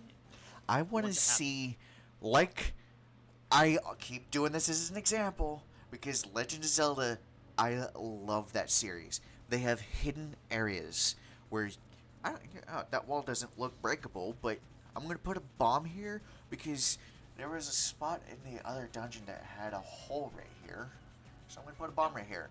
Oh, it was a secret. I want secrets that you cannot tell is there, and you need to use specific ride Pokemon to not find it, but to open it. Like in Legends Arceus, you had Ursaluna. It was the item finder in that game. Why not use it for more than just that? You have an item finder Pokemon. Yeah, you're going against this wall. Oh, okay. I gotta climb up here and stuff like that. Oh, why is this item finder keep saying that it's over here? Is it like inside the wall?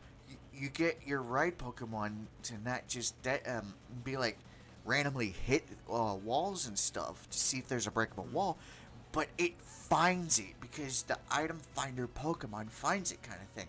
Ursaluna was really weak as a ride Pokemon because it would get faster and faster as you would get closer to the item, which was stupid. It should have been the opposite. Get slower as you get closer to the item, not faster. And it would dig into the ground to get the item for you.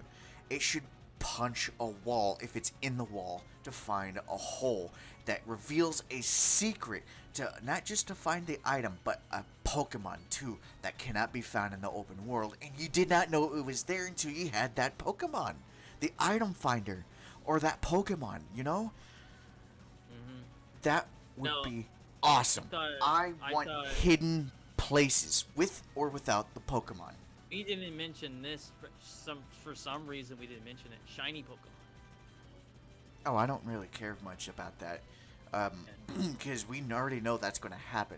What I do want to happen is more variety of not just a weird color. Give it a reason why it's a shiny.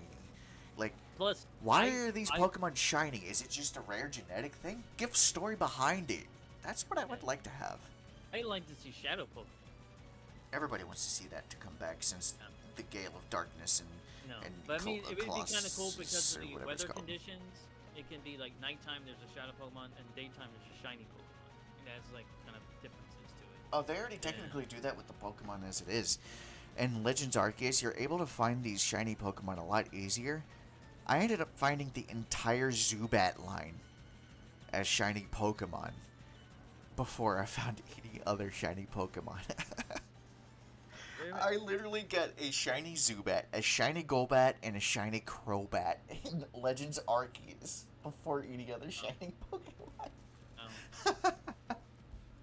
It was funny. I like your idea with hidden secrets, because that's something that has been in a lot of open world games, especially Breath of the Wild. Hmm. And, I really do want the hidden areas to be in there for sure. Because, Gen 1, the first Zelda game, the very first one, hidden areas that you didn't know was there. You had to know the game in and out and throw bombs down anywhere and everywhere just to look for it. Right? There's no hint that there's a hole right here. There's no hint that the tree is covering something up. There's no hint that there's something right here. It's hidden. You have to find it by having a ride Pokemon or becoming that Pokemon, quote unquote, to smash into the wall. There's no indication that there is, hey, push A right here to open this hole on the wall. No. You have to randomly punch or dig just to find these secrets. Make them difficult to find too. Make it to where it's worth finding it. An adrenaline rush. yeah, if you're like in a Fucking cave somewhere and then you see like a blocked area, you're like, wait a minute. I think I'm gonna blow this up and see if I can find anything secret. 'Cause you Yeah. never know. Hey, The this game looks will- like a the secret. game- Let me see if it's a secret. Yeah, Like you never that. know. I mean, you could. I'd like to see a puzzle to where the Pokemon that's trapped, and you're trying to free it. And you Yes. solve this puzzle, and you save the Pokemon. You end up getting the Pokemon. Like the- So Oh my god, I'm doing this again. Just like Skyward Sword, where you had to free your Loftwing. You had to go through a little bit of a puzzle to unlock him. Unlock, quote unquote, what's technically freeing him. I keep doing this. I'm so sorry for those of you that are sick of it, but I'm sorry. Legend of Zelda does things that I fucking love. And I would really like if they do implement a lot of this stuff into the Pokemon series, because it would make it even more interesting. Not just a fighting RPG game.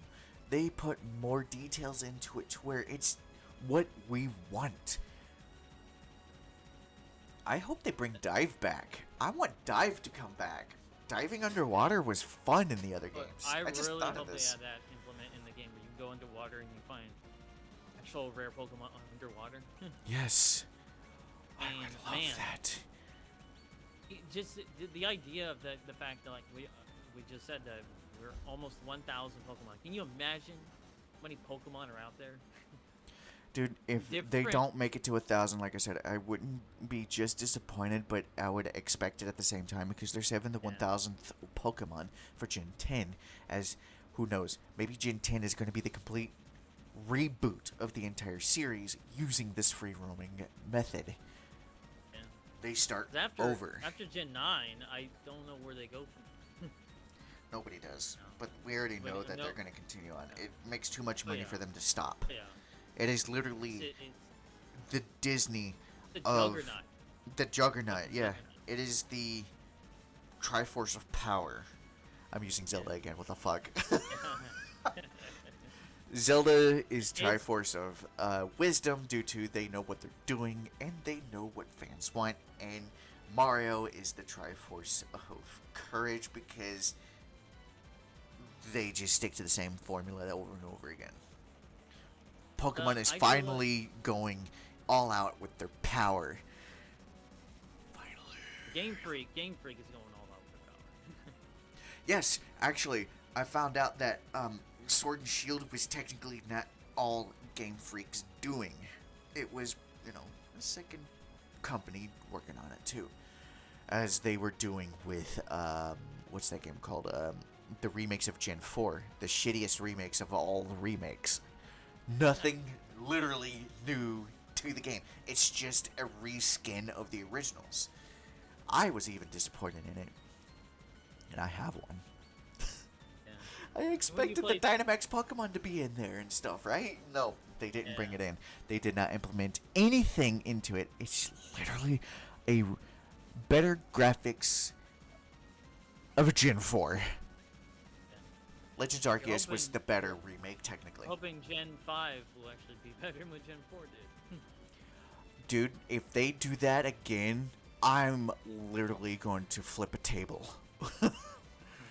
if they make Gen 5, my favorite generation, into just a reskin of better graphics like they did with Gen 4, I am literally going to flip a fucking table.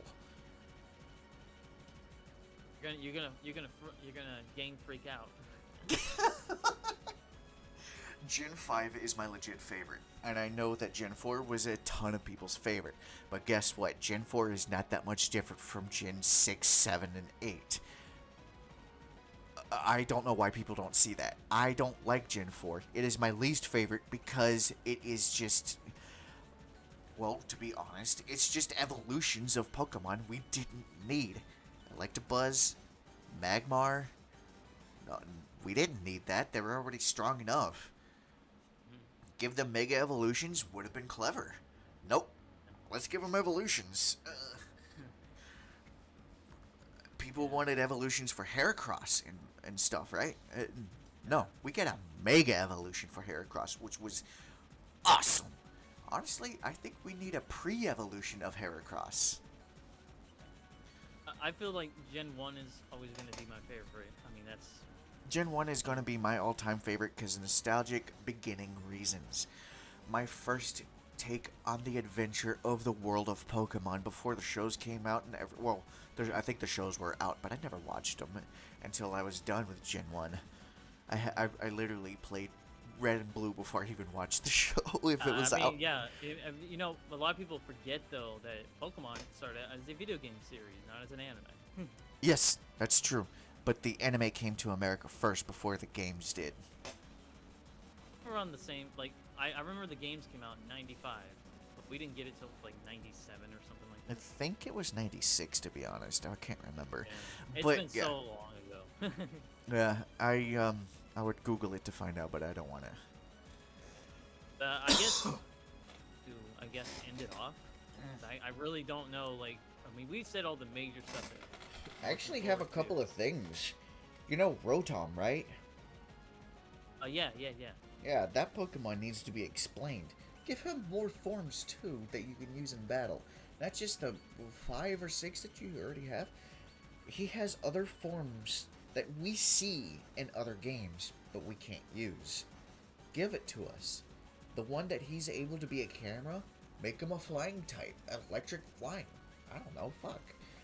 Explain why he goes from being a semi-legendary Pokemon to a very common Pokemon in the world of Pokemon.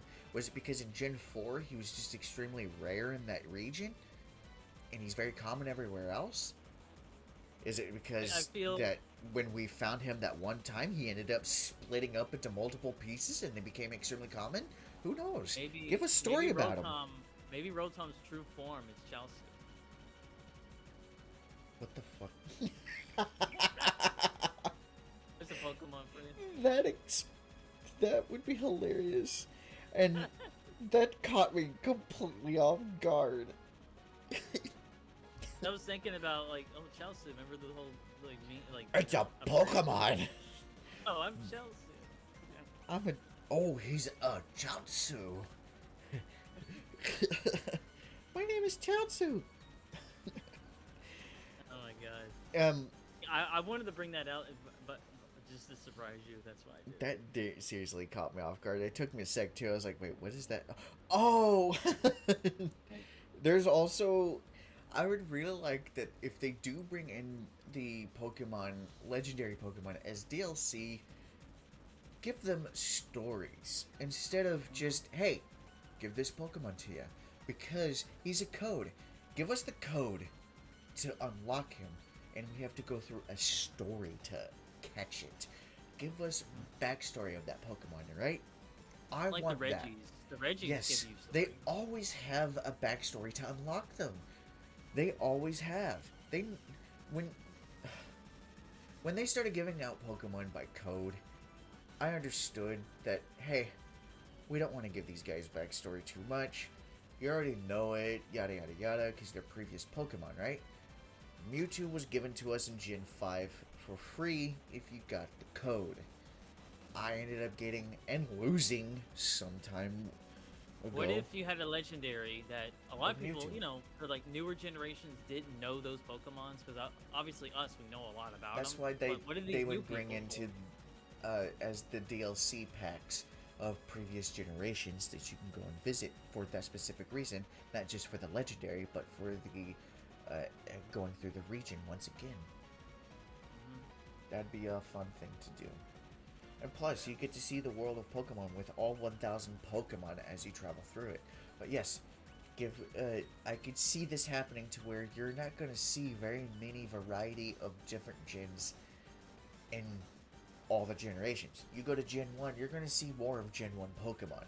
You go to Gen 2, you're going to see a variety of Gen 1 and 2, but more of Gen 2. You're not going to see very many outside of those two, right?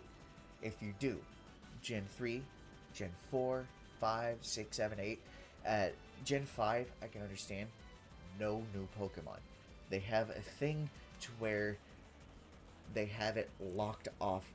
No new Pokemon are allowed to come in because they don't want to lose those Pokemon as an invasive species, as an example. Mhm. Yeah. So, I'm just looking forward to like everything that this game provides at this point. I mean, I pretty much said everything that needs to be said at this point. I'm just ready to play the game already. I am too. Just and plus, when the game finally comes out, we'll do this podcast again, and we get a whole. We're gonna. If you thought this was a lot, it's gonna be a whole lot more when we play the game and see if our predictions came true. Some of them came true or not. Yes. So Also, I hope whatever the ability is for the Pokemon that are going to have that gimmick into this game, the starters will have it instead of giving it to them later. I can understand you're not supposed to have it until a specific point in the story because, hey, we just discovered something. Look at this. Your Pokemon can do this ability too. Instead of being like, hey, if they drink this G-Max soup, they get the ability to G-Max. And I'm sitting there like, what the fuck? Why didn't you give it to them at the beginning of the fucking game? yeah, I know, right? It would have been a I think nice it'd be really surprise. cool. It would have been a If really they, nice surprise. yeah, you get it early on in the game, like right away. You get your starter. Here's their abilities. No, But, you don't get it yet. I would really like it to be a surprise because they've always had it to where the starter Pokemon, Gen 6, X and Y, didn't have the starters have Mega Evolutions. Greninja had Ash Form Greninja, which should be called Synergy Burst. Now, Ash Form, fucking hate that name so much. It's not because I don't like Ash. It's because because Ash isn't a real character in the world of Pokemon of the games. Not at least not confirmed yet. And even so, if he was, it shouldn't be called that because in the anime they show him having that ability to transform like that before Ash came along. So they should. And I was thinking because a Pokken Tournament fucking game is brilliant with the Synergy Burst.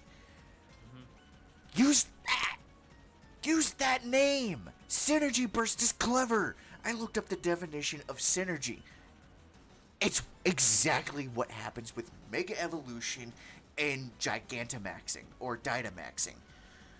That's synergy that you are doing with your Pokemon for them to achieve that form. The last one I can think is, what in this generation would you like to see in a gimmick Oh, I want them to have. I can't say ability change because there is an ability that gives you the ability to change your ability. Yeah. Yeah, yeah.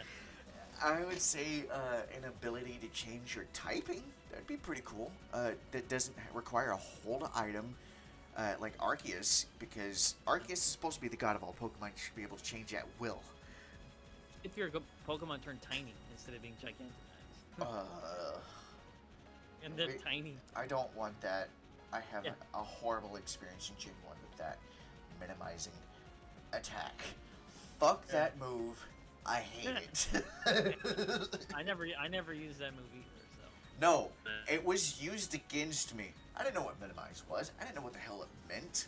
Because if I know that this attack attacks and hurts the Pokemon, I'm going to use it. I never seen minimize until Mr. Mime. my god, when they used minimize on me, I couldn't hit them because their evasive was so great. I'm like, what is this?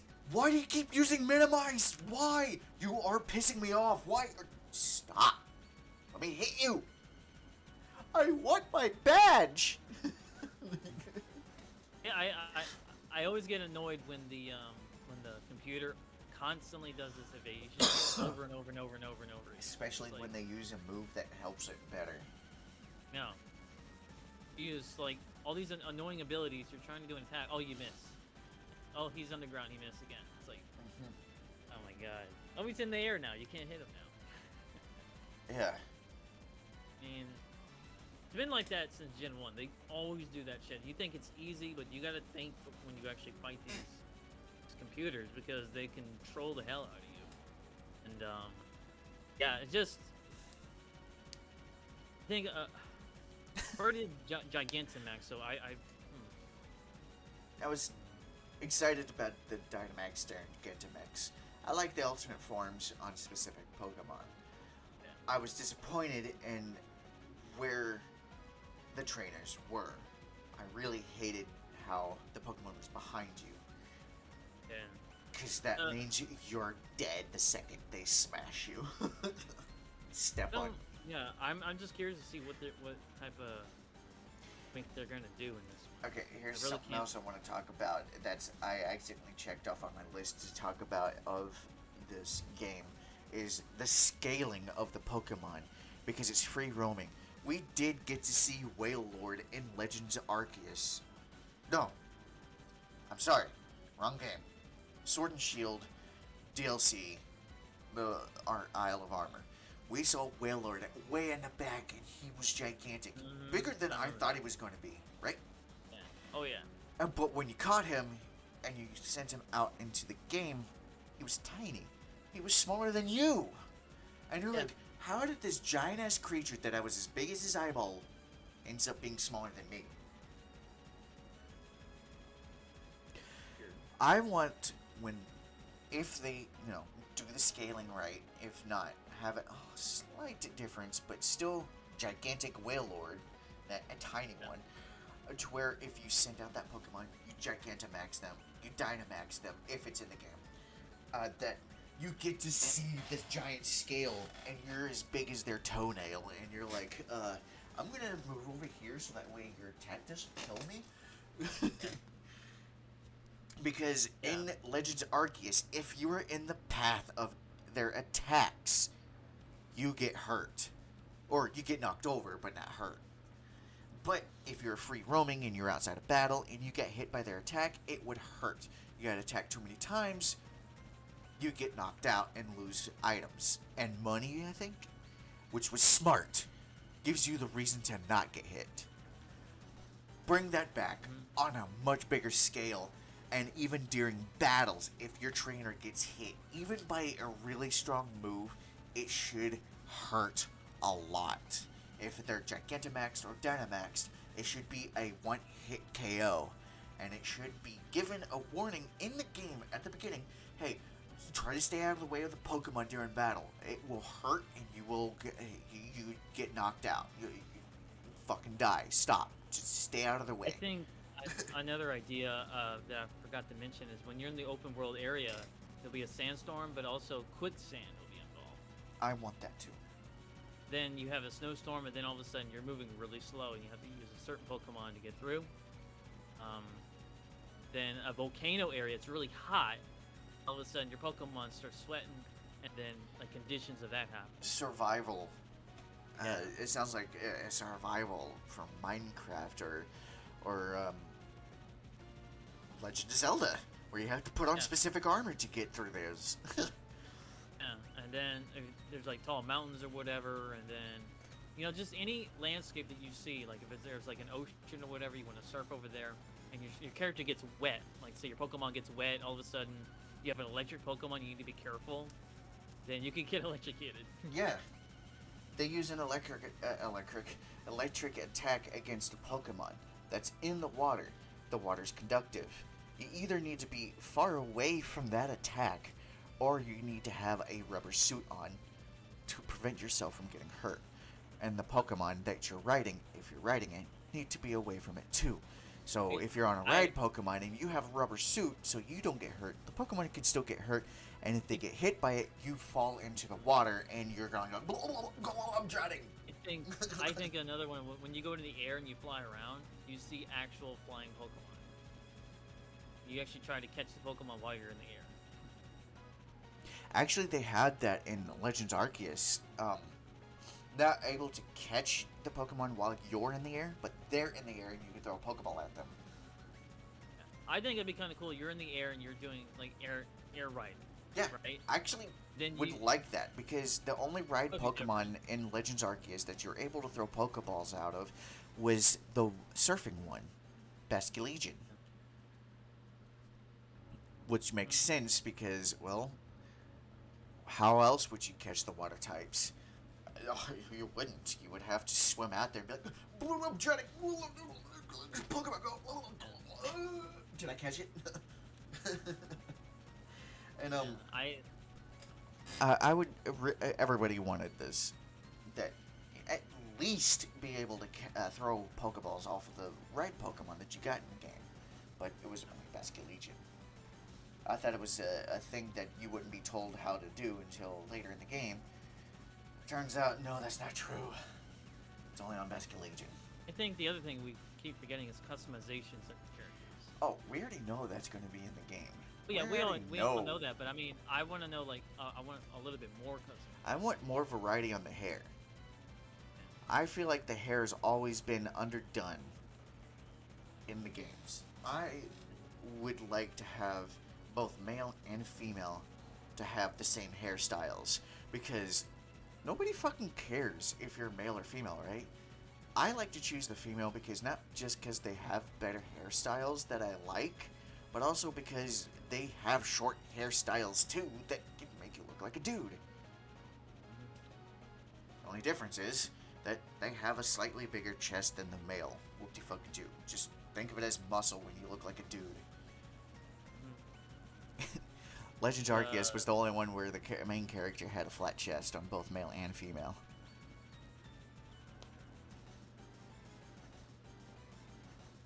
You were about to say something? I'm trying to think of other, like, I think we said all the major things. I don't know if you have any more left, but I mean, I do. Kind of like... I want the cinematic look to the game. Like, when you're in the middle of the story, I should say, you're doing everything that you can to get through the story. I want it to be cinematic. I want that voice acting to be in there, even if it's not. To be, like, cinematic, to where it's like,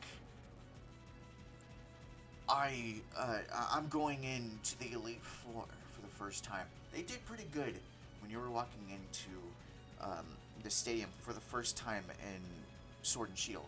That was cool, but they didn't let you soak it in, right?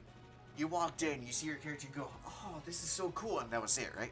No, I want it to be where your character would walk into the stadium and be like, have this all face the entire time, like, oh my god, what the hell? I can't believe I'm here. And you see yourself walking forward, but slower than you were before, kind of thing.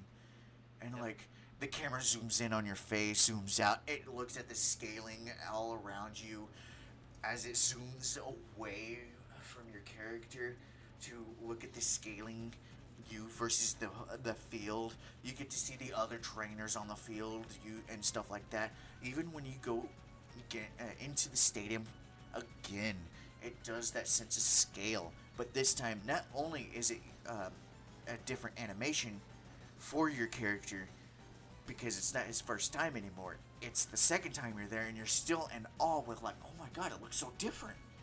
It's your first time going into a different area and you're like, whoa, show that, have that, make it cinematic to where it's completely different from the game itself when you're playing it.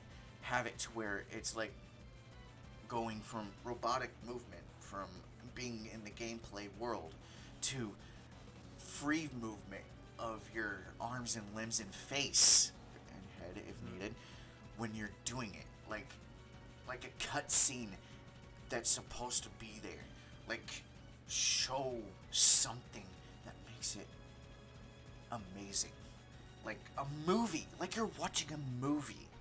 Like, whenever we were watching the flashbacks in Breath of the Wild, yes, I'm using this as an example again, you go from the usual running animation to, you see Link running, like, in a completely different animation, like, oh, fuck, I gotta block this. That, block. Yeah. Yeah. Yeah, you get to see full body animation, not just locked animation. I guess that's the way to explain it. I would really like to see a scale of the Legends, the Pokemon universe go into cinematic. Oh my god, do they tell awesome stories when it's different? I want to see a cinematic of it. Might as well have a Zelda and Pokemon together at this point. Honestly, I think they need a copy of Legend of Zelda after what they did with Breath of the Wild. Yeah. Good thing is that Legend of Zelda creators have officially said, after coming out with Breath of the Wild, that this is what they're going to keep. This is the engine. This is why it took so long to make this game. 6-7 years or something in the making of Breath of the Wild. Oh my god, I see why. They were making a whole new engine specifically for Zelda. Fucking worked. It's a brilliant one, because it was like, oh, a fully open world Zelda game, and it's timeless, honestly. Yeah, You exactly. just do whatever you want. I mean, you could literally go finish the game right away, but I like to explore this area. I didn't even do the story content. I got through Kakariko Village, and I didn't even do the story. I was like, let me just explore everywhere else, and then I'll continue the story later. Yeah. And I'll be doing the same thing with Pokemon. I'll explore the beginning part of the game, and then it opens you world. It just opens up everything. Here's the big landscape. And by the way, I won't be surprised they do this. Is when you get to the cliff, it shows the title, Pokemon Scarlet or Violet. That would be a clever way to do it, because they're like, hey guys, yes, we see what you're saying. We are going to do the beginning like Breath of the Wild. This is the only time we're copying it. The rest of the time, the world of Pokemon is completely different now. Enjoy it. We heard your cries.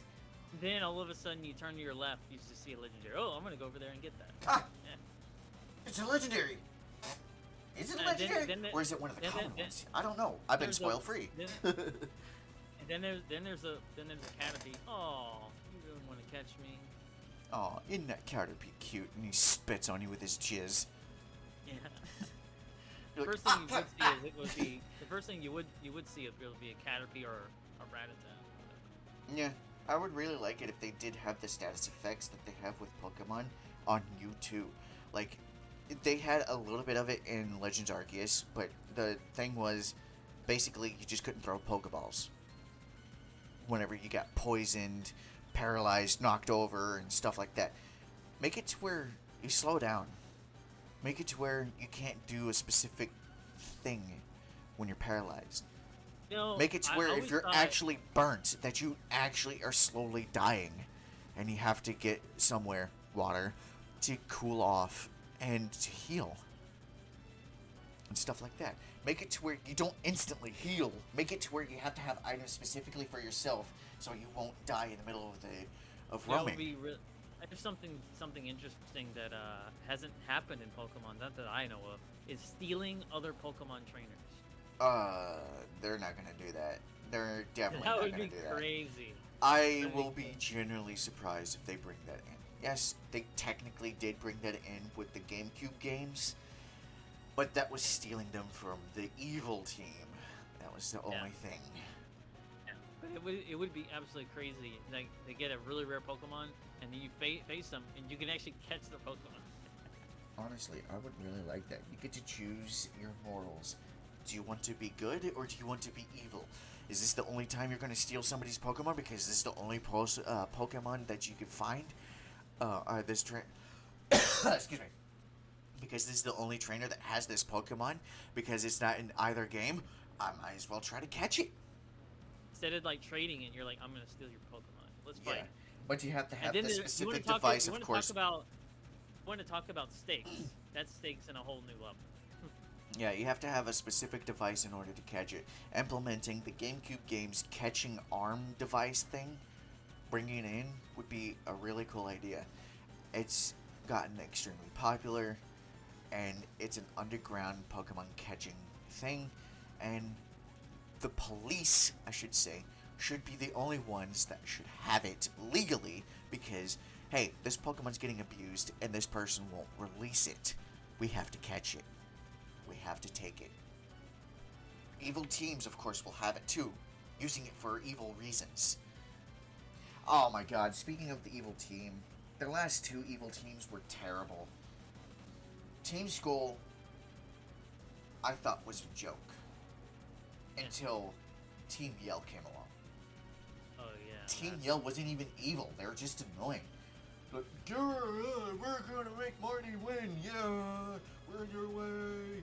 I'm like, what's your purpose besides getting in our way? Are you evil? And I find out that the whole town of them was like, oh no, we're just here to get in your fucking way so that way Marnie can make it all the way to the end. I'm like, no. You should try to be like, screw you. We're gonna beat the crap out of you. We're trying to take over this entire kingdom. Why? But there's a Pokemon in there that we know of, and we want it. Team Skull, they were just a bunch of punks. Still technically evil, but Guzma turns a new leaf at the end of the games. I really like the personality change that he has. It was really good. Guzma was one of my favorite. Still is to this day, outside of Giovanni, of course. Evil team leader. Even though he wasn't technically his evil, he was just a punk. Theme song is pretty sick. Pretty awesome. Dude, that song was awesome. I just didn't like how everybody else was like swinging their arms and stuff. Like, yo, yeah, you see me swinging my arms around. It shows that I'm a bad guy. I'm like, oh no, they're making fun of Americans being gangsters. Wannabe gangsters. Why? It's making fun of them. But it's funny at the same time because they weren't that bad of a team. They're just a bunch of punks being punks. Which was, hey, that's a good enough reason. They don't have to try to take over the world like Giovanni wants. They're just punks. They're just assholes. Huh. We take no shit from anyone. You want the law? Screw the law. Right? I like that. That was different. But I felt like that the fights were weak outside of Guzma. Guzma was fucking strong. Yeah. I was like, oh, the game has been easy all the way up to this point. Guzma's fighting me. Wait, what the hell? He actually knocked out my Pokemon. Whoa, his Golisopod, Golisopod is fucking strong. Holy shit. It's cool looking Pokemon too. Oh, dude, I really like that design. I think he's my favorite bug type design. And the funny thing is, two of my favorite Pokemon that are bugs are from the Alola region. Golisopod and Vikavolt. They look so cool. Yeah. That's probably why I'm kind of like quiet, because I've pretty much said everything that needs to be said. Yeah, So. makes sense. I'm pretty much done too, unless you have some other ideas of bringing it in, because I would really like the previous gimmicks to come back into this game. If the gimmick in this one is going to be time travel, because time really travel, cool. or dimension hopping. I mean, like, come on. Apparently, Well, Mega do you think the Forms was a Ultra? different Do you think? dimension. Well, considering they're bringing back all the Pokemon, Ultra Beast has to be a president in this too. Oh, yes. I would really like it if they bring in the Ultra Beast. My favorite one was, surprisingly, the most annoying one in the anime, both English and subbed, was Poiple. Fucking adorable, but boy was he annoying. Fucking adorable, though. What was the weird mosquito one? What was that one called? What's his name? Buzzwole. Buzzwole. That was a weird. Buzzwole. I liked the design. It was so weird. Yeah.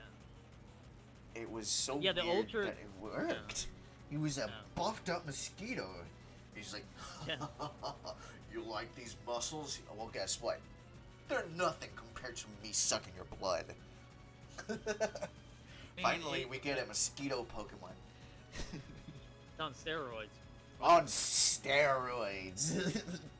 I really hope that if they do bring back the Ultra Beast, that they bring back more Ultra Beasts, like they did with Ultra Sun and Moon. They added more. They added. Those are like the really unique Pokemon. Like Yeah. really different.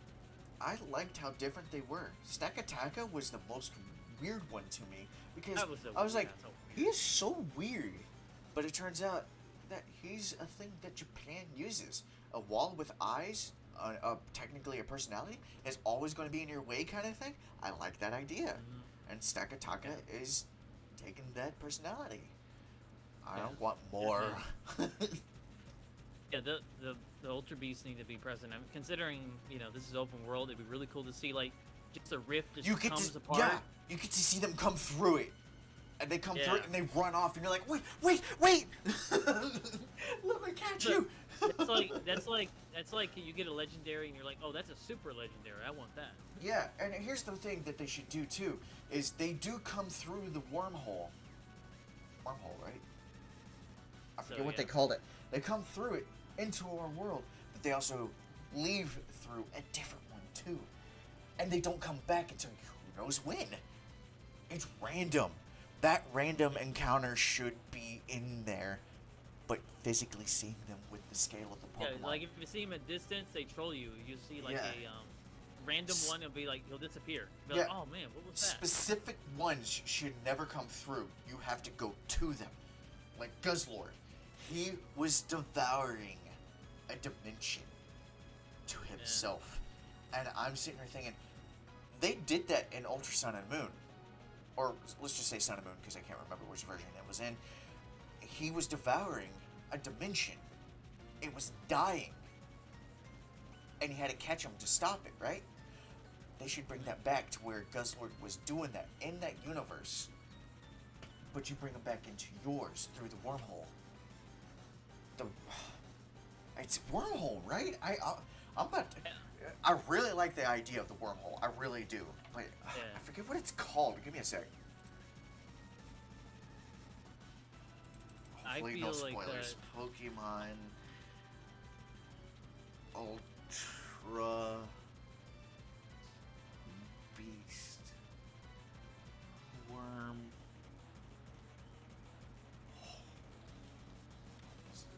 Is it called wormholes? I hit enter and it's not. Uh-oh. Is my computer freezing up again? It froze. Okay. Oh. Can you hear me? Oh, I can hear you. Okay, good. Well, let's hope that Ultra What's it wormholes. They were called Ultra wormholes. What am I thinking? You were right. Yeah. Yeah. So it's just I think Ultra Beasts need to be. I'm glad we didn't forget about that because that would have been too important. Skip. I want the Ultra Beasts to come back. They did come back in the DLC of Sword and Shield, the Crown Tundra, but there was no story, there was no interaction. It was go through and fingers crossed that that legendary Pokemon at the end is an Ultra Beast. And I was very upset that's about it. all I had. I mean, that was like the last one was the Ultra Beast. So. I just hope that if they do bring in dimension hopping, that they bring back the Mega Evolutions. The G-Max, the G-Max Dynamax thing, I really like how it's region locked to the Galar region. They say in the game, this is the only place you're capable of experiencing the Gigantamax and Dynamaxing. You remember I told you that trick? Remember where you change the time on the Switch and then like a different Dynamax or Gigantamax would be there? They actually stopped that. You can't do that anymore. Yeah, I figured they would fix that because it would basically you cheated to actually get those. Yeah, that's how I got my Charizard. And fucking somebody stole my games. Yeah, remember I told you like get the Gengar one because I didn't have that version and you ended up giving it to me. Yes, so. The only one that I've ever caught still to this day. Really? Yes. I caught Oh. a Gengar, but I gave him the max soup. That's how I have it again. But I want to Yeah. catch them in these forms. That's Who the knows thrill. in this? Who knows in this version they're gonna have a bug in there, but you better do it before they fix it. Yeah, they're probably gonna fix it before they even bring the game out. Yeah, because I was surprised they got away with that for as long as they did until they fixed it. They probably Oh. were like, wait, this is happening? Oh, fuck. Yeah, It's making it too easy. time to fix that. Yeah, I mean that bug was it lasted for like a couple weeks to a month, and I told you about it. Couple It's like of you months, better do this before actually. they fix. Yeah, and I was like, you better do this before they fix it. Yeah, I tried it again. I'm just playing Shield version. Somebody stole my Pokemon games, and Shield was the only one that I have left. Sword had all my Pokemon in it that I really wanted to keep. And also, my perfect event Mewtwo from Pokemon Black and White was stolen too. Yeah. Yes, all the Pokemon that I had, I've caught them all. And I had the perfect event Mewtwo from Pokemon Black and White 1 was a part of that. He was my #1 chosen Pokemon. Him and the Blaziken Torchic event that you get from Pokemon X and Y. That doesn't exist anymore. Fuck. I'm very upset. Yeah. I lost all those rare Pokemon.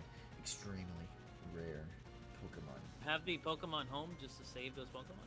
I did, but I pulled them all over to one of the games, Sword, and Ultra Sun, or Moon, whichever one I had that one and them Damn. in. I had all my Pokemon in there because I couldn't pay for it anymore. I needed to save money. So I decided to stop paying for that and move them over to the games before I stopped paying for it.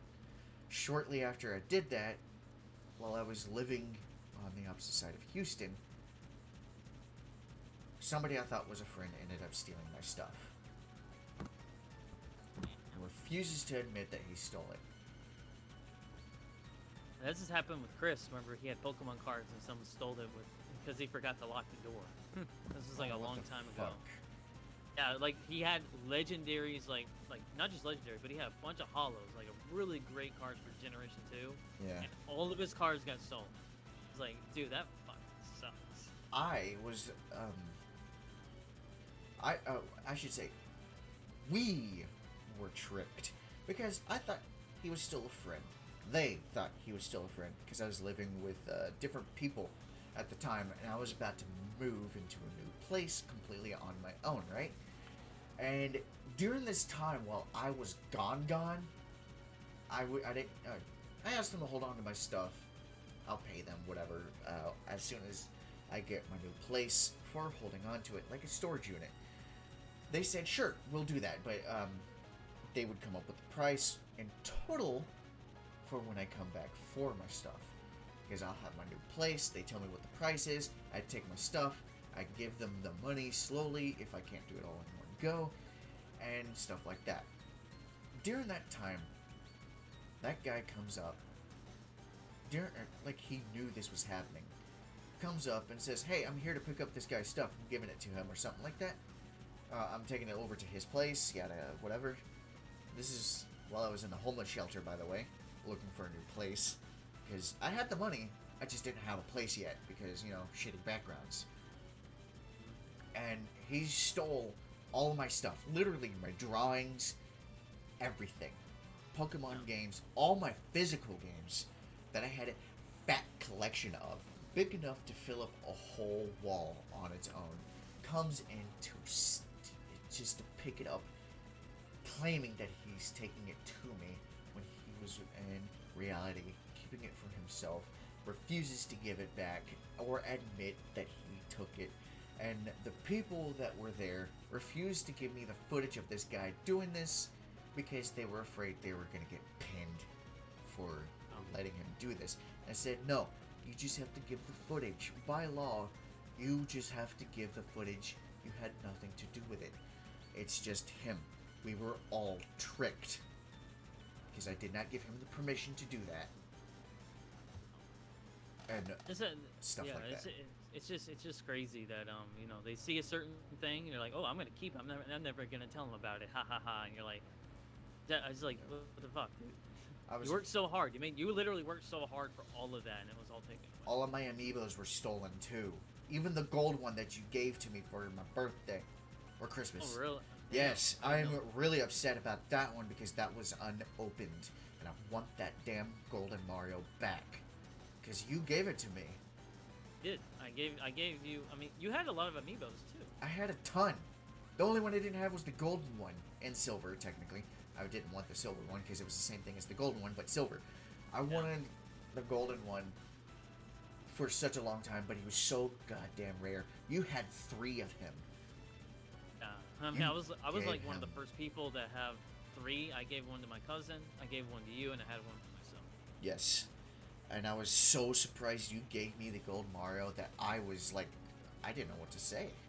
Still to this day, I don't know what to say. I was so grateful of that.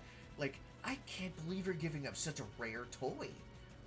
I even told you I already have one, so it's like, Yeah, and I was like, you sure about this? This is incredible. yeah, because to me, like when you have a friend that trusts you, I've known you a long, long fucking time, and we all have mistakes in the past. I mean, but it's just, I will give you something that I know is very valuable, and I know that Gold Mario is worth a lot of fucking money. I wasn't caring about the money.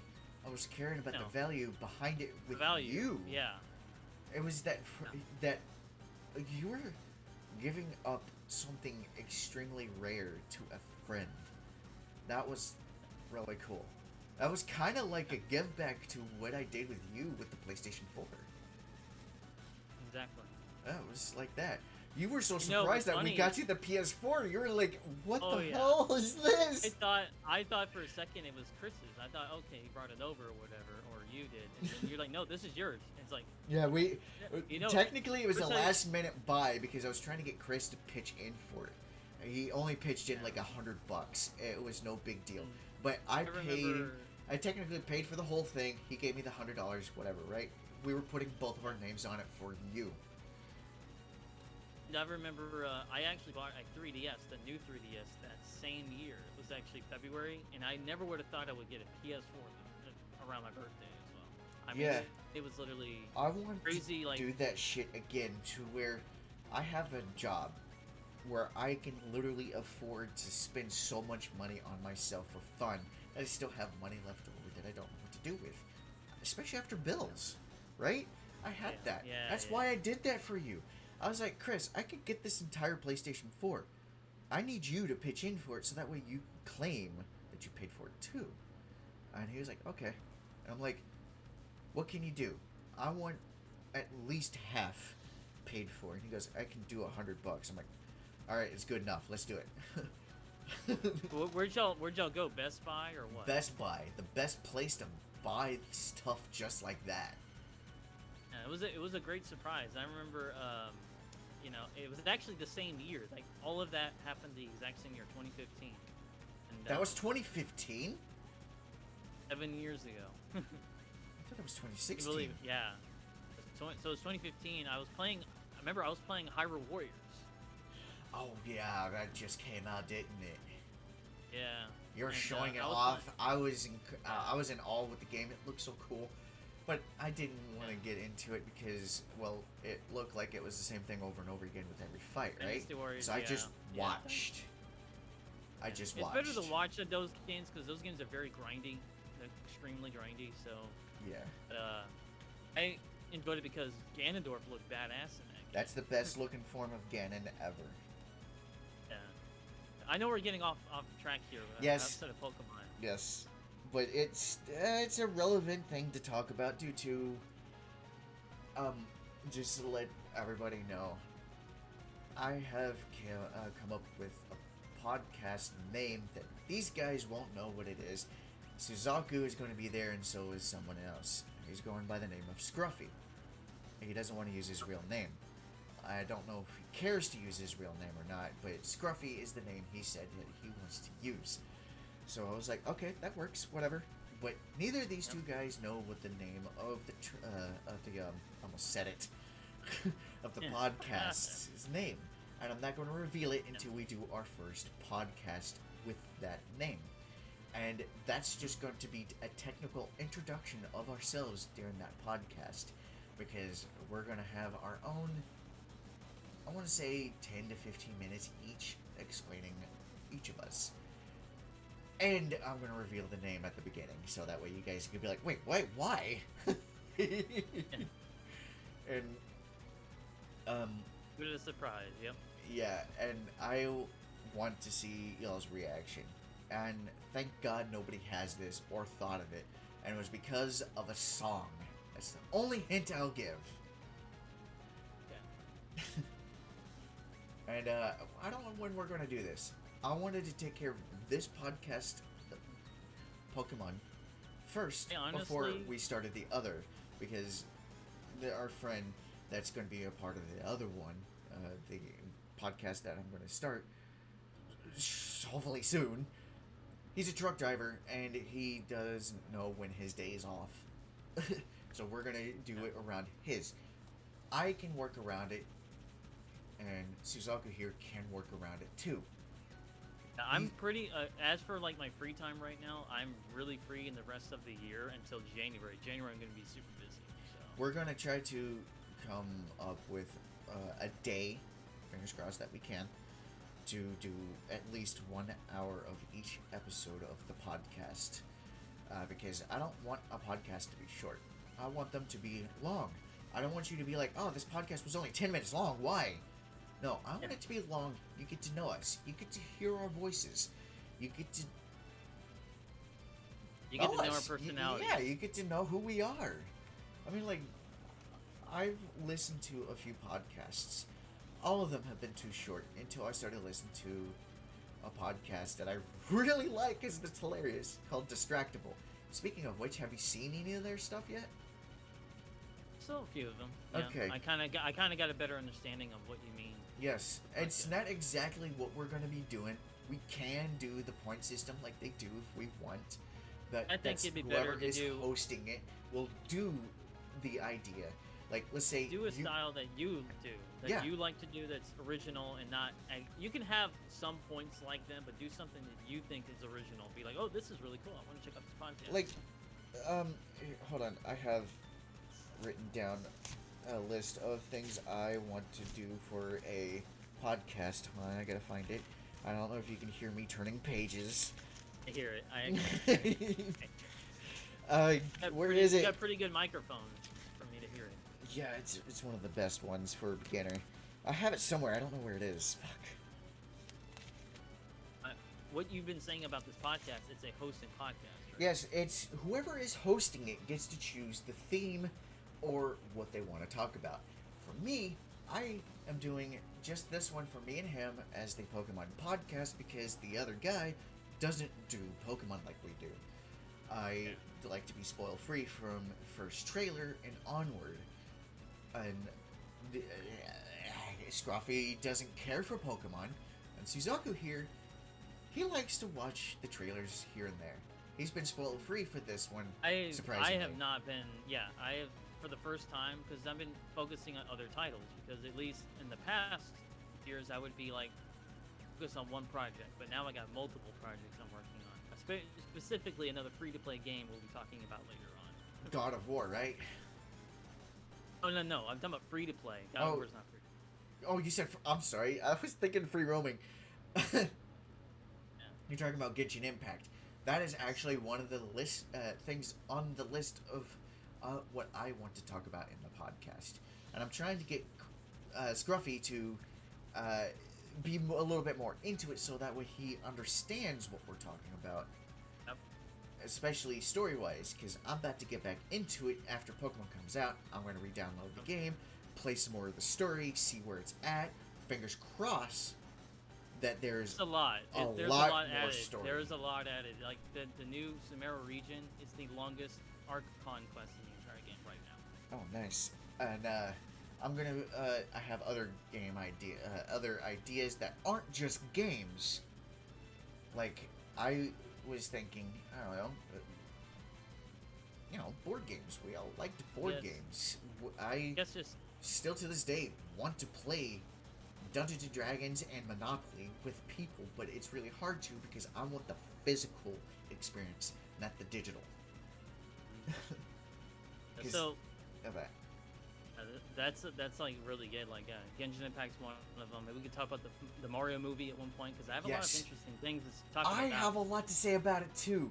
And another thing is, for one of the podcasts that I want to do, that if I'm hosting it, is going to be about my background and why I'm in the situation I still am in to this day. Oh my god, talk about luck. Sucks. Alright, that's just an example. These two that are going to be part of it will know exactly how the story is going to be because they know from first hand from majority of it and stuff like that. And I know so much worse. I know Drake in person. I've known him since school. We'll talk about that yes. when we get to it, but that's a little example. And that's something I should mention, that all three of us have been friends since junior high and high school. I met Suzaku in high school and Scruffy in junior high, and vice versa for Suzaku. Yep, so I've known Scruffy longer than even Drake. Yeah. It's kind of weird to think about. It's weird. It's weird because when I first met you, you knew who Scruffy was. I was like, hey, how do you? We didn't know. We both knew who he was until he walks in. I'm like, hey, I know who you are. Hey, what's up? It's been since what was it, 3-4 years?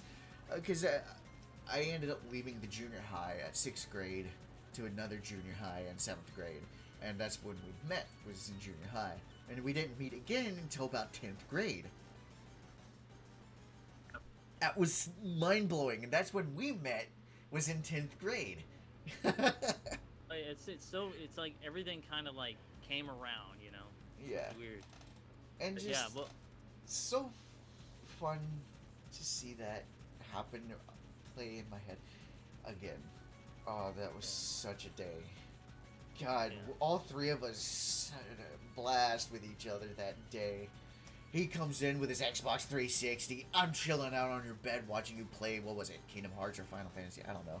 And he comes in. No, I think it was Devil May Cry 4. You know what it was? When you came over, when you first walked in, and Chris, I remember Chris was playing, of all games, Star Fox Adventures. Oh my god. Remember it. I have such a now. story about that game. Yeah, we're getting kind of off topic on this. We're going to talk about more of this on our podcast because I have a lot of things I want to talk about with these two guys since, well, school. And this, we're all literally around the same age. We're all born in 89. We're all 33, but when's your birthday? My birthday's in March 2nd, so I'm technically the oldest. I'm April, and Scruffy is August. He's the youngest out of all of us, even though we're technically all the same age. Out of like signs, I'm a Pisces. Drake is a Aries, and Chris is actually a Virgo. Yeah, it's Scruffy. Yeah. Don't worry. I don't think he cares, but still try to call him by the Scruffy name. Scruffy, yeah. Yeah. Scruffy is, he's a Virgo. At first I thought he was a Leo, but no, that's like early August.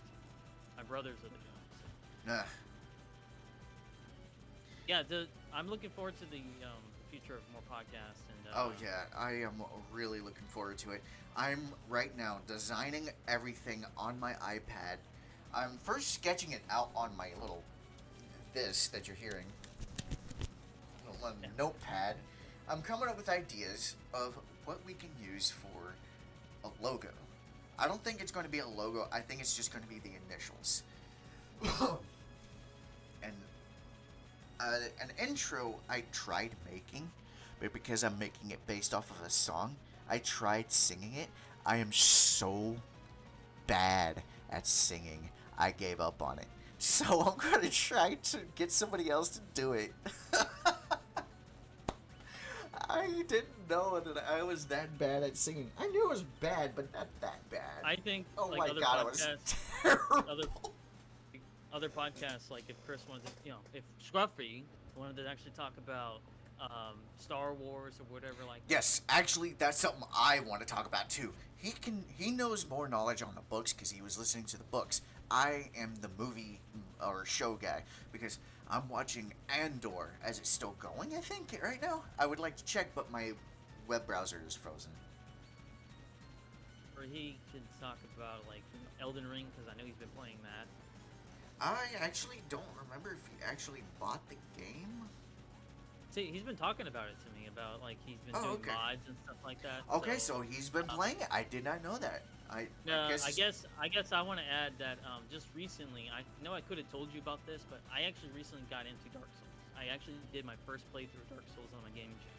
Oh, I did not And know I that. actually That's did- actually kind I of cool. actually- Because I I was doing the same thing. I have Dark Souls Remastered or Prepare to Die Edition downloaded on my system right now to play it. No. And I actually did pretty well. I actually was like, I now understand the formula of Dark Souls, and I'm looking forward to playing the sequel games and eventually play the other ones. I was like, man, I can't believe it took me this long for me to get into Dark Souls. I'm stuck. People were, yeah. I'm stuck. Yeah. Yeah, I helped my friend here. He was stuck in Zelda games, and I would just breeze right through. I was the strategy guy. And Well, yeah, he actually beat Majora's Mask for me, so that way I could learn how to play it. Now, like literally, like he saw me play, giving all the masks just in time because everything is like based on side quests and certain time because time is an important thing in the game. Yeah. Like, literally, he sees me do it. Like, dude, how the hell are you doing this without a strategy guy? You are a strategy guy. Actually, that's actually what I said word for word. Yeah. Literally. And then your sister's like, dude, like, can't believe you're figuring. Like, she was even amazed because even Scruffy was amazed. I'll even play like a certain game for him that he was stuck on. Like I remember it was Pokemon Coliseum, the 100 stuck. tower. Oh, He was stuck on, he was stuck on the challenge. I Yeah, never and attempted. I did attempt it a couple of times, and I was like, I give up. Fuck it. So what I did was I had the 2 Pokemon that he had, and I beat the entire thing with just 2 Pokemon. How? You're probably wondering. I don't even know myself how I did it. It's based on like a miraculous, and Chris is like, again with the Pokemon cards. I don't get it with you and Pokemon. Well, my luck has changed with the cards. I'm actually sitting here looking at one of my favorite rare cards. It is a Flareon Full Art V card where it's standing in front of a fireplace. It looks so good. And I want this as a giant Pokemon card. I eventually, for Pokemon cards, I finally got. I didn't get the Gen 1 original Pokemon, but I did finally get Articuno as a card. It took me forever. Yeah, that was the last one you have yet to obtain, as mine is Yeah. the original Charizard. I had an attempt to do it again with Pokemon Generations, or Celebrations, with the 25th anniversary, where all the cards were the old ones from Gen 1 and 2. I kept opening them, hoping that I was going to earn, for the first time ever, the original Charizard. I had You gotta one. record it. I'm going to. You gotta record it. I have to. Yeah. That's why I'm recording everything with my Pokemon cards. It's just sadly the footage has been lost because my phone broke, and that was my card footage while my face cam was on my face. And because my phone broke, I couldn't send it over to Google to have it download to my computer. Oops, I hit the mic. And it was very upsetting because I'm like, those are so good. You get to see me unlock 3 shiny, radiant Charizards. Out of all the Charizards I could have gotten, why couldn't have been one of them been the original? I want the original. He's the only one I have yet to own in the original 150. I had a first edition Charizard, second edition Earn. Charizard. Sorry, What? it's Earn. I've had one before.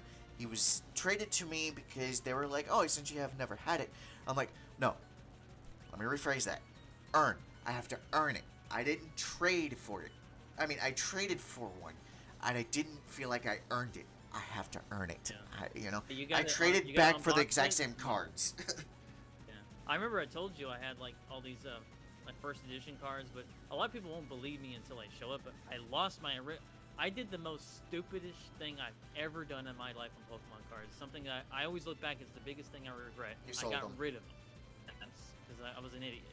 And looking back, I'm like, I have even better collection than I ever did before. Because a lot of them you gave me those Pokemon cards. I know that wasn't earned, but it was something. Oh, And then yeah. when I started, unboxing Pokemon cards, I was like, I'm getting better pulls than ever before in my life. Yeah, because there's different rarities. I've looked it up Yeah. and everything, right? And Yeah. the one that you pulled, that full art at the time, was considered the second rarest card. Is a Yeah. full art card. The next rare after that, not including these gold Pokemon cards, those don't count because it was just for the specific set, was a rainbow rare, or was it gold rare card as the rarest? Rainbow rares were really. That was the next rare one because they only had specific selected cards as the rainbow rare cards. Kyogre's full art with Team Aqua was the second rarest card he could have pulled. The rarest of the rarest. You know, later on, you did end up pulling a rainbow rare, right? I don't have a rainbow rare. I end up getting like a GX card or EX card, whatever they're called. Yeah, whatever they're called. They keep coming up with new names because V Yeah. is a new name for it now. V Yeah. and V Max because the Gigantamax. Why couldn't think of the Yeah. name? I actually ended up pulling a rainbow rare G Max Colossal. The rarest of the rarest. Yeah. And Yeah, your luck, but whenever you like come over my place or whatever, all of a sudden everybody's luck just goes down because I take all the luck. yeah, you're the luck absorber. Yeah, pretty much. It's not that I'm jealous of it. It's more of like, why does that happen? It's happened since like Gen 1 with Chris. He gave me a random pack, and I get a Celebi out of it for him. I had to open it for him to get that card. That's how much luck I have with the card. Like, if he did it, he would probably get a other Pokemon, like maybe a Jinx or whatever. Like, what the fuck?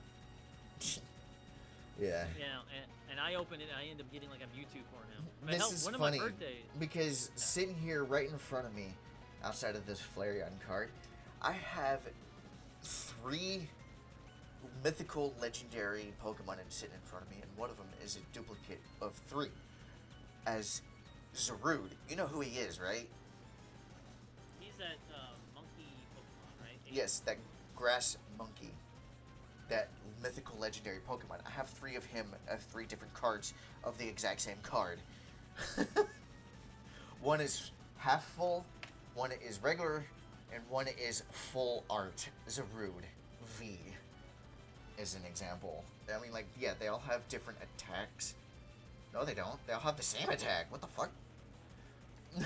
And then I have sitting in front of me a regular, extremely rare, shiny Celebi and a full art, well, half full art Mew V. Oh, I have a full art of both Steelix. I have like 2 versions of like full arts. Steelix. Sorry, Mega Steelix. there's almost 1,000 Pokemon at the moment, and I'm trying to remember who Steelix. Oh, I remember who he is. Onyx's Yeah. evolution. Yeah. So Steelix, I had 2 different versions of that one. I had like a couple Mega Evolutions in there, but not a whole lot of Mega Evolution cards. Though. Yeah, Mega Evolution is extremely hard to come by. It really is. I don't have any at the moment. I only have alternate forms. You know, Alolan, Galarian forms. Yeah. I don't even have a Hisuian Pokemon yet. Oh, wait. I do have a Hisuian form. It's because the box that I bought was Haxorus. Haxorus?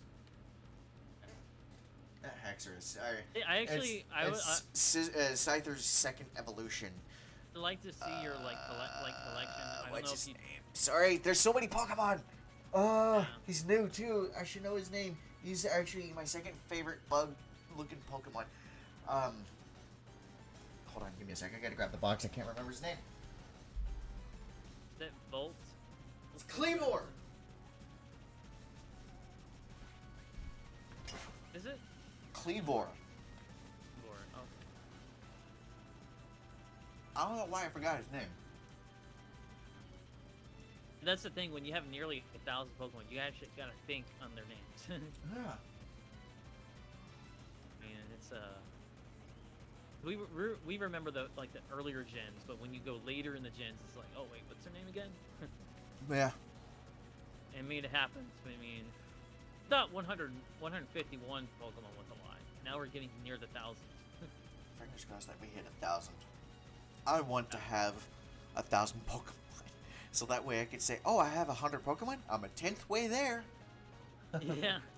I mean, that's why this game is going to be exciting, honestly. I mean, I know that I'm just looking forward to it. I mean, just be timeless and everything. I've said everything that needs to be said at this point. I just hope a lot of it comes true. We'll just have to see. We'll see. Good news is we're a couple of days away. As I guess when this video is uploaded, it'll be tomorrow. Yeah, because I'm uploading this the day before, but we're doing this almost a week ahead of time. So, yeah, that's just to pretty much give it. I mean, a timestamp of this, because I know people don't like to do the timestamp of when we're doing the recording, quote unquote, but I don't care. I don't know why people think that matters. But it does help put a story together of chronological order, if you want to do it that way, for when the videos are uploaded, because when I upload this, I'm probably going to have other videos completely recorded, ready to go, to be dropped on my main channel in between this one and Pokemon, right? And I'm going to have those uploaded on my other channel before I do this one. Because I'm gonna do the gameplay one and then the game, the podcast one. Who knows? Because I have like 3 games that I've recorded but not finished, but I've played. I've had fun on this one. I really enjoyed it. I mean, plus it's the first time you and me have talked in quite some time. So Yeah. it really we had a whole lot to say here anyway. Because I am excited for this generation. The fact that we're fully getting a immersive Pokemon game is Yes. And I really hope to God that they do have the hidden places to go to where you have to break down the wall. That's really cool. Find a hole in the ground. Oh, hey. This kind of lifted up with some sand. What happens if I stomp on it? Pop, pop. Oh, there's a hole here. Let's go in. Yeah, I mean, I'm just looking forward to it. I mean, that's all I can really say. Really, I mean, Yeah. we'll just have to wait and see, and you know, we can rank this on like what do we think of this compared to the previous generation. Yeah, I actually didn't do a cross off on my checklist of what I wanted to talk about. I checked them off, but I didn't cross them off for what we were talking about in this. Because I have voice acting, better animation, much better animation, and hence cinematic. Free roaming, like Legends Arceus, big hidden Pokemon, actually it was separate, hidden Pokemon, hidden places, real scale, explain Rotom and give him more forms, because he's very interesting to me, strong rival, more characters with story, for fuck's sake, for more story in them, background, where they came from and stuff like that, right? That's what I was trying to explain. More events, but with story to it also. Pokemon with story behind them, like the legendary Pokemon. We only want in Sword and Shield, we only got the story of the Sword, the Shield, and the Eternatus of the legendary Pokemon in that game, but no one else. The starters, well, I kind of have my own video based on them. Sorry, didn't mean to hit the mic. The abilities, the starters having the abilities instead of just giving it to the Gen 1 starters. Bringing back the Mega Evolution, Gigantamaxing, or regular maxing, Dynamaxing. And the one thing I'm really looking forward to that I hope to God that they bring into is the Alahibre. At least one legendary Pokemon as Alahibre. Fingers crossed, come on. You want the rooster, you want a chicken, bring it in. Make that one the Alahibre. Legendary or not, doesn't fucking matter. Yep. Alright, well, That was my checklist right there. I don't have it crossed off because we're going to go back over it after we're done playing the game as the next Poke Podcast. Yeah, and see if any of her predictions came true. Yeah, that's actually what I want to do. That's why I like recording these right after the first trailer of Yeah. revealing the first Pokemon 'Cause I of the new know Pokemon game. yeah. I know when we do this, you think, okay, what are you going to talk about? Because you don't know anything. But the thing is, what if it predicts something, and who knows, it could come true or not? That's what makes these. Like, I'm glad we're doing this because it gets us more excited for the game than ever before. Because we Yeah. come up with ideas we didn't even think of yet. Yeah, there's a lot of Fun. Poketubers out there that I watch too, and after the second trailer dropped, I stopped watching all the Poketubers. So all the theories that I heard before trailer 2 came out weren't my original idea, but theirs. But there were things that they were saying that I was thinking too. Time travel is being one of them. I fucking hope to God that they bring that in. That would be different for the world of Pokemon instead of just dimension hopping. I want them both to be in there. I really do. But time That travel comes true. would be awesome. Yeah, if that comes true, that would be one of the biggest predictions that you ever got. Hell, if I got a different typing in Generation 6, I think for you something's gotta happen. I want dimension hopping more than time travel when it comes to I this think because that can work. I think that can work more than time travel. because we didn't get much dimension hopping in the previous games, right? Not much. Yeah, I'm not sure. But I want a whole game based on it, is what I mean, right? Time travel would be cool too. I love time travel. It's, Yeah. clever when you do it I right. think that time travel should be saved for like Pokemon Past and Future. They'll do a name for that. Oh, who knows? Maybe that's what this is supposed to be about because Violet and Scarlet are the names of the light. And going at the speed of light literally slows down time or speeds up time, depending your point of view, to that person. Like, if you're the person going the speed of light, you stay the same, but everything goes forward. You are the one that is outside of going the speed of light, and you see that person doing that. And they come back. They're still the same age while you're much, much older. And it's been a proven thing in our world. So who knows? They could bring that in. And the reason why I say the Scarlet and the Violet thing is that thing is because somebody mentioned that, but they didn't mention that it works with the time travel. They just said it's on the unforeseen spectrum of our eyes, and I don't know what that has to do with anything. So I was thinking time travel. Yeah, that's about it for me. I mean, forward to it. That's about it. Yeah. Anything else you want to say before we end this podcast for Pokemon? I can just say that just look forward to the game. I think this game is going to be great. And if you were disappointed with Legends Arceus, I think that this one is definitely, hopefully, will be everything that we always wanted in an open world Pokemon game. There was only a couple of things I was disappointed in Legends Arceus because the, unlocking the right Pokemon thing was the biggest one. Yeah. But it was still what I was looking for. It was something we're all looking for. You could see the Pokemon in the distance instead of popping up at the last fucking second like Sword and Shield does. Yeah. Oh god, that's annoying. I don't mind it when it's specific Pokemon, like, they're coming out of the grass kind of thing. I just don't like it when they're supposed to be standing right there already. There's some weird moments in Generation 8 that you're like, all of a sudden it'll rain in a certain area, then you leave it sunny again. Like, Yeah, I don't like that. That's what I was Yeah. talking about earlier, too. yeah. I was Well, like, wait, they why need- is there a they- desert right next to a rainstorm? What the fuck? I know. So more consistency on the weather would be kind of nice. It would make it feel like it's in real time. Yes. You know? So, Make it but to that's where it was really- like Gen 5, where every month or every 2 weeks, it would change the holiday, the seasons.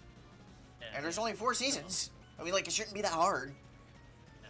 I think that'd be pretty great, honestly. So more consistency on the weather conditions instead of being like certain areas where it's like it's sunny and all of a sudden it's raining and then all of a sudden it's sunny. It's like Yeah. weird. Yeah. So they need to change that, and maybe they will with this open world formula because they'll do something with that. So. Yeah. Keep Yeah, the that's about it. weather That's original. Don't make a random sandstorm happen in the yeah. middle of a grassy field. What the fuck is that shit? Yeah, that's Don't have a sunny day in the middle of the night. What the yeah. fuck is that shit? Yeah. But yeah, that's about it. I mean, this has obviously been a very, very fun podcast. Very long, but very fun. But it'll Yes. probably be cut down quite a bit. It's not going to be cut at all. It's It's actually not going up okay. as completely raw like this. But what I'm going to do is I'm going to have the podcast name put up for on here, and I'm going to have your name with your channels and my name with the channels up on screen too for people to come see us in those places. I'm gonna give you my links of the three Yes, of please my do, channels. and they will be in the description for sure. And I'm gonna get this ready to be uploaded as soon as it's done rendering because I had to split the video into two. Ugh, that scared me. Well, what do you say? Have a good day.